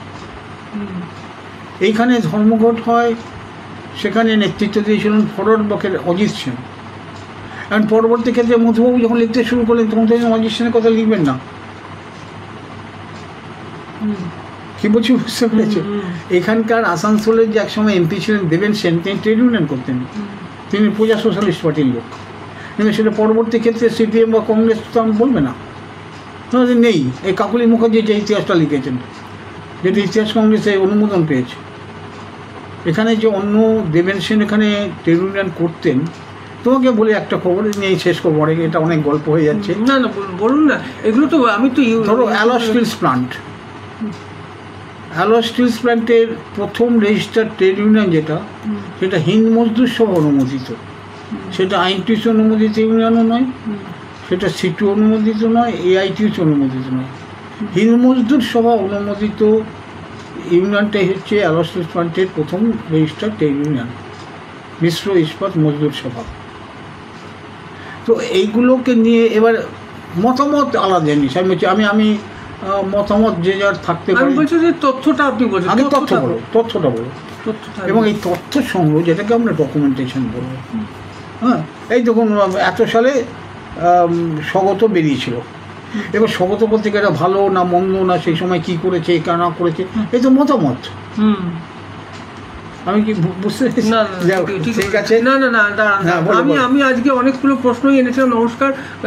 অনেকেই হয়তো আগের থেকে বলা হয়নি বলে দেখবেন হয়তো পরবর্তীকালে, কারণ এগুলো আমি বিশেষ করে করছি যে এগুলো আবার আমি পরে ইউটিউবে ডাউনলোড করে দিচ্ছি, ভবিষ্যৎ প্রজন্মের অনেকেই কাজে লাগবে। সেই জন্যই আরও আমি অনেক বিস্তৃত প্রশ্ন লিখেছিলাম, কিন্তু দেখছি আজকে ঘন্টাখানেক হয়ে গেছে। রঞ্জিত দাও একটু বিরক্ত হচ্ছেন। না, যারা বিরক্ত হচ্ছে। হ্যাঁ যারা দেখছেন সকলকে আমাদের পত্রিকার তরফ থেকে শ্রদ্ধা ও ভালোবাসা। তা আমাদের সাহিত্য আড্ডা প্রায় শেষ পর্যায়ে। আমি আর দুটো প্রশ্ন করবো, আর পরে আরেকদিন আপনাকে ডাকবো। বলো, বলো, বলো। হ্যাঁ, তো একটা হচ্ছে যে একটা আমি একটু বিস্তৃতভাবে লিখছি যে আমরা জানি আপনি মাল্টি ডিসিপ্লিনারি আইডেন্টিটির মানুষ। দুর্গাপুরে প্রথম শ্রমিক ইউনিয়ন দিয়ে শুরু করে পরে সাহিত্য, সমাজসেবা, খেলাধুলো, ট্রেকিং, হ্যান্ডিক্যাপ সংস্থা, সংগঠক ইত্যাদি সবেতেই আপনাকে দেখতে পাওয়া যায়। আপনার আসল আইডেন্টিটি কোনটি, যেটিতে আপনি আত্মিকভাবে যুক্ত, এবং তার বিস্তৃত কারণ কী? এটা হচ্ছে। আরেকটা হচ্ছে এইটা, আচ্ছা এটা বলে নিন, তারপর আমি প্রশ্নটা করবো। মানে আমার নিজস্ব পরিচয়, হ্যাঁ, মানে কোনটাতে আপনি আত্মিকভাবে নিজেকে যুক্তভাবে ভালো মনে করেন? এটা কীভাবে উত্তর দেবে? আমি বলি কি, এই লোকজনের সঙ্গে মেলামেশা, এটাই আবার মানে আমার সবচেয়ে বড় জায়গা, লোকজনের সঙ্গে মেলামেশা, এটাই আমার কাছে বেশি আর কি। হ্যাঁ, আচ্ছা আরেকটা জিনিস আমি বলছি যে একটু অন্য ধরনের প্রশ্ন। এই যে বিশ্বায়নের পর সমস্ত পৃথিবীর টেকনোলজির আগ্রাসনে, এটা তো দেখতেই পাচ্ছেন যে এআই চলে এসছে সমস্ত কিছু, এবং এখন আপনি পণ্য আপনি ক্রেতা, মুনাফা কার কাছে? শত্রুকে, আমাদের যে শত্রুকে একসময় আমরা দেখছিল যে হ্যাভস আর হ্যাভ নট, হ্যাঁ, যে বুর্জোয়া শ্রেণী আর একটা হচ্ছে এই যারা হ্যাভ, যেটা তো এবার আজকের দিনে মার্কসিজম কতটা প্রাসঙ্গিক? মনে করুন একটা কথা বলছি আপনাকে, যে আমরা কোনো একটা ঘটনা নিয়ে, আমি এটা বলছি না, সাম্প্রতিক কোনো একটা ঘটনা নিয়ে, মনে করুন যে ডাক্তারের মেয়েটির ঘটনা নিয়ে আমরা এত কিছু প্রতিবাদ করলাম, কিন্তু প্রতিবাদ করলো আখেরে সেটা কিন্তু সেই আমরা যে উপার্জন, ইলন মাস্ক কিন্তু হাসছে, তার ঝুলিতে যাচ্ছে। হ্যাঁ, তো আমাদের শত্রুকে আমরা কি এখন চিনতে পারছি? বা মার্কস যেটা লিখে গেছিলেন সেই সময়, সেটা কি এই প্রযুক্তি, সেই মার্কসিজম দিয়ে কি সেটা ব্যাখ্যা করা যায়? এটা অনেক বড় একটা ব্যাপার, আলোচ্য বিষয়। আমি খুব সংক্ষেপে বলি, একটা কথা মনে করতে হবে, মার্কস যে সময় তার তথ্যটা পেশ করলেন একদম দারুণ দুর্ধর্ষভাবে, তার থেকে প্রধানত উনি শ্রমিকের কী সংজ্ঞা দিচ্ছেন, উদ্বৃত্ত মূল্যের যে কথা বলছেন। এখন উদ্বৃত্ত মূল্য মানে উৎপাদন করতে হবে, যিনি উৎপাদন করেন তিনি শ্রমিক, এবং সেই উৎপাদনের যে প্রকৃত মূল্য সেটা শ্রমিককে না দিয়ে অতিরিক্ত হচ্ছে, সেটা মুনাফা হিসাবে মালিক পাচ্ছে। এখন ধরো আজকের দিনে কতটা পাশে নেই, সেই জায়গাটা বুঝতে হবে যে আজকে শ্রমিকের সংজ্ঞাটা কী। ধরো শ্রমিক, আজকে কত শ্রমিক আছে যাদের প্রকৃতপক্ষে উৎপাদন করেন না তারা। ধরো জোম্যাটোর যে শ্রমিক, আবার শ্রমিক তো 12 ঘন্টার বেশিও কাজ করছে, সেটা একটা তো অন্য দিক, সেটা বলছি, সেই আন্দোলনটা আলাদা। তোমার বলছি যে আজকে শ্রমিক, আজকে আবার অনেকে শ্রমিক, আজকে শুনছি যারা লেখালেখি করেন তারা অক্ষর শ্রমিক বলে নিজেদের দাবি করছেন। এমনিতে কারখানা কি কাজ করি বলছেন না যে আমি ফিটার, বা আমি ক্রেন অপারেটার, হ্যাঁ, বা আমি ঝাড়ুদার, এটা বলতে লজ্জা করছে, কিন্তু অক্ষর শ্রমিক হিসাবে আবার একটু প্রকাশ করছেন যে আমি অক্ষর শ্রমিক। কিন্তু করুন, কোনো অসুবিধা কিছু নেই। কিন্তু সেটা হচ্ছে যে আজকে শ্রমিককে, আচ্ছা ডাক্তারবাবুরা বলছে আমরাও তো শ্রমিক, তো আজকে বলছে আমরাও শ্রমিক, কারণ আমরা শ্রম দিচ্ছি, আমাদের শ্রমের মুনাফাটা দিচ্ছে হাসপাতালের মালিক। তো আজকে যারা উৎপাদন করছে না, গোটা সার্ভিস সেক্টর, আচ্ছা, গোটা সার্ভিস সেক্টরের ছেলেমেয়েরা শ্রমিক না। সুতরাং এই যে শ্রমিক সম্বন্ধে যদি ধারণাটা পাল্টে গেছে, তাহলে শ্রমিক শ্রেণী সম্বন্ধেও যদি ধারণাটা পাল্টে যায় কথা, তাহলে, এবং মার্কসের যে ব্যাখ্যাটার পরে লেনিনের যে ধরো প্রথম আমাদের রাশিয়ান বিপ্লব যেটা হলো 17 সালের, প্রাথমিকভাবে হলো যে উৎপাদনের ব্যবস্থাপনাটা সামাজিক না রাষ্ট্রিক। উৎপাদনের ব্যবস্থাটা যে রাষ্ট্রীয় দখলে, মানে সরকার যদি বলো বা রাষ্ট্র যাই বলো মার্ক্সীয় ভাষায়, না সামাজিক। সে উৎপাদনের কে? সেখানে দল শ্রেণী তো না, এবং দল মানে আমার দলের নেতৃত্ব, মানে সে ব্যক্তিগত, তার মানে একনায়কত্ব শ্রমিকের কোনো এখানে কথা নেই। ধরো দুর্গাপুরে তুমি এতকাল আছো, তুমি আমাকে বলো তো একটা ধর্মঘটের কথা বলো যেখানে শ্রমিকদের থেকে কথা বলতে বলতে ধর্মঘটের প্রয়োজনীয়তা উপরতলা বলে হ্যাঁ ঠিক আছে। সর্বদা হয়েছে ওপরে কোন তলায় দিল্লিতে ঠিক হলো যে আগামীকাল ভারত বন্ধ হবে, সেখানে তোমাকে জানিয়ে না বলা হয় কালকে ভারত বন্ধ করবেন, কাল কারখানা বন্ধ। তো আমি বলছি যে এর প্রাসঙ্গিকতা নষ্ট হয়েছে এরকমটা বলতে পারবো না, কিন্তু আমি বলছি পরিস্থিতিটা এতটাই বলতে গেছে, পরিস্থিতি কিন্তু অনেকটা অনেক বদলে গেছে। এবং সেই সময়কার যে আমরা কি বলি পলিটিক্যাল ইকোনমি, অর্থনীতি রাজনীতির ঘাড় ধরবে না রাজনীতি অর্থনীতি টুটি চেপে ধরবে, এই তর্কটা এখন আছে, যার জন্য অর্থনীতির নিজস্ব মোমেন্টামে এগোয়। হ্যাঁ, এবং রাজনীতি প্রায়শই চেষ্টা করে অর্থনীতি রাজনীতিকে কন্ট্রোল করবে না রাজনীতি অর্থনীতিকে কন্ট্রোল করবে, সব আছে। সুতরাং প্রাসঙ্গিকতা পুরোপুরি নষ্ট না হলেও সেই তত্ত্ব সরাসরি পুরোটা প্রয়োগ করা এখন আমার মনে হয় না যথাযথ ব্যাপার। একটু কঠিন বিতর্কের বিষয়, অনেক দিন আলোচনা হবে। নমস্কার, আমরা অনুষ্ঠানের প্রায় একেবারে শেষ পর্যায়ে। রঞ্জিতদা কিছু বার্তা দিন। আর আরেকটা কথা, আমাদের শহর নিয়ে কিছু বলুন, আমাদের শহরের আশা ভরসা কি আছে এবং সেটা নিয়ে আমাদের শহরের আশা ভরসা আমার কাছে খুব ভালো লাগছে। যদিও আমাদের শহর এখন আর সেই হিসাবে কারখানা শহর নেই, এখন আমাদের এখানে প্রচুর চিকিৎসা কেন্দ্র আছে যা আমাদের জেলা ছাড়িয়ে বহু জায়গাতে পরিচিত, আমাদের শিক্ষা প্রতিষ্ঠান আছে যেগুলো সহিত, এবং আমাদের দুটো খুব ভালো খবর আমাদের কাছে আছে, যেটা হচ্ছে দুর্গাপুর ইস্পাত কারখানা খুব প্রচুর লগ্নি করছেন, বিনিয়োগ করছেন তাদের নতুন এক্সপানশন নিয়ে নতুন, হ্যাঁ, সুতরাং সেটা একটা বড় খবর আমাদের কাছে। ডিভিসি তারাও খুব অনেক টাকার বিনিয়োগ করে তারা একটা এখানে ডিভিসির নতুন একটা ইউনিট হচ্ছে, সুতরাং সেদিক থেকে কারখানা শহরের দুটি কারখানারই সম্প্রসারণ আমাদের কাছে একটা বড় খবর, এইটার কোনো নিঃসন্দেহ। আর দুর্গাপুরের ভবিষ্যৎ আমার কাছে নিজের খুব ভালো মনে হচ্ছে নানা দিক থেকে। বললামই তোমার শিক্ষা প্রতিষ্ঠান এবং চিকিৎসা প্রতিষ্ঠান তার সেগুলো যথেষ্ট নাম সুনাম হয়েছে। একটা ব্যাপার তো এই যে আমরা দুর্গাপুরে এসেছিলাম, তার অধিকাংশ যেটাকে বলি পরিযায়ী, অন্যান্য জায়গা থেকে দুর্গাপুরে আমরা এসেছি, মাইগ্রেন্ট। দুর্ভাগ্য হচ্ছে যে আমাদের সন্তানরাও মাইগ্রেন্ট হয়ে দুর্গাপুরের বাইরে চলে যাচ্ছে। ফলে দুর্গাপুরের লোক বলতে জানি না কেউ বলবে কি না ভবিষ্যতে যে আমি দুর্গাপুরের লোক, এটা একটা আছে। তাহলে দুর্গাপুরের ভবিষ্যৎ আমার কাছে ভালোই মনে হচ্ছে। নমস্কার দাদা, আপনাকে খুব ভালো। আমরা অনুষ্ঠানে প্রায় শেষ পর্যায়ে চলে এসেছি, আজকে মূল্যবান সময় দিলেন। মানে রঞ্জিতদাকে আমরা যেটা ব্যাপার হচ্ছে অনেক প্রশ্নই আছে, তা একদিনে যেটা শেষ করা সম্ভব নয়। তো আপনারা যারা সঙ্গে ছিলেন সকলকে আমাদের পত্রিকার তরফ থেকে অনেক শ্রদ্ধা ভালোবাসা। ভবিষ্যতেও আমরা আরেকবার ডাকবো দাদাকে, এবং আপনাদের কিছু প্রশ্ন থাকলে বলবেন। আজকের মতো সবাই এখানেই শেষ করছি। নমস্কার। অনেক কথা বললাম।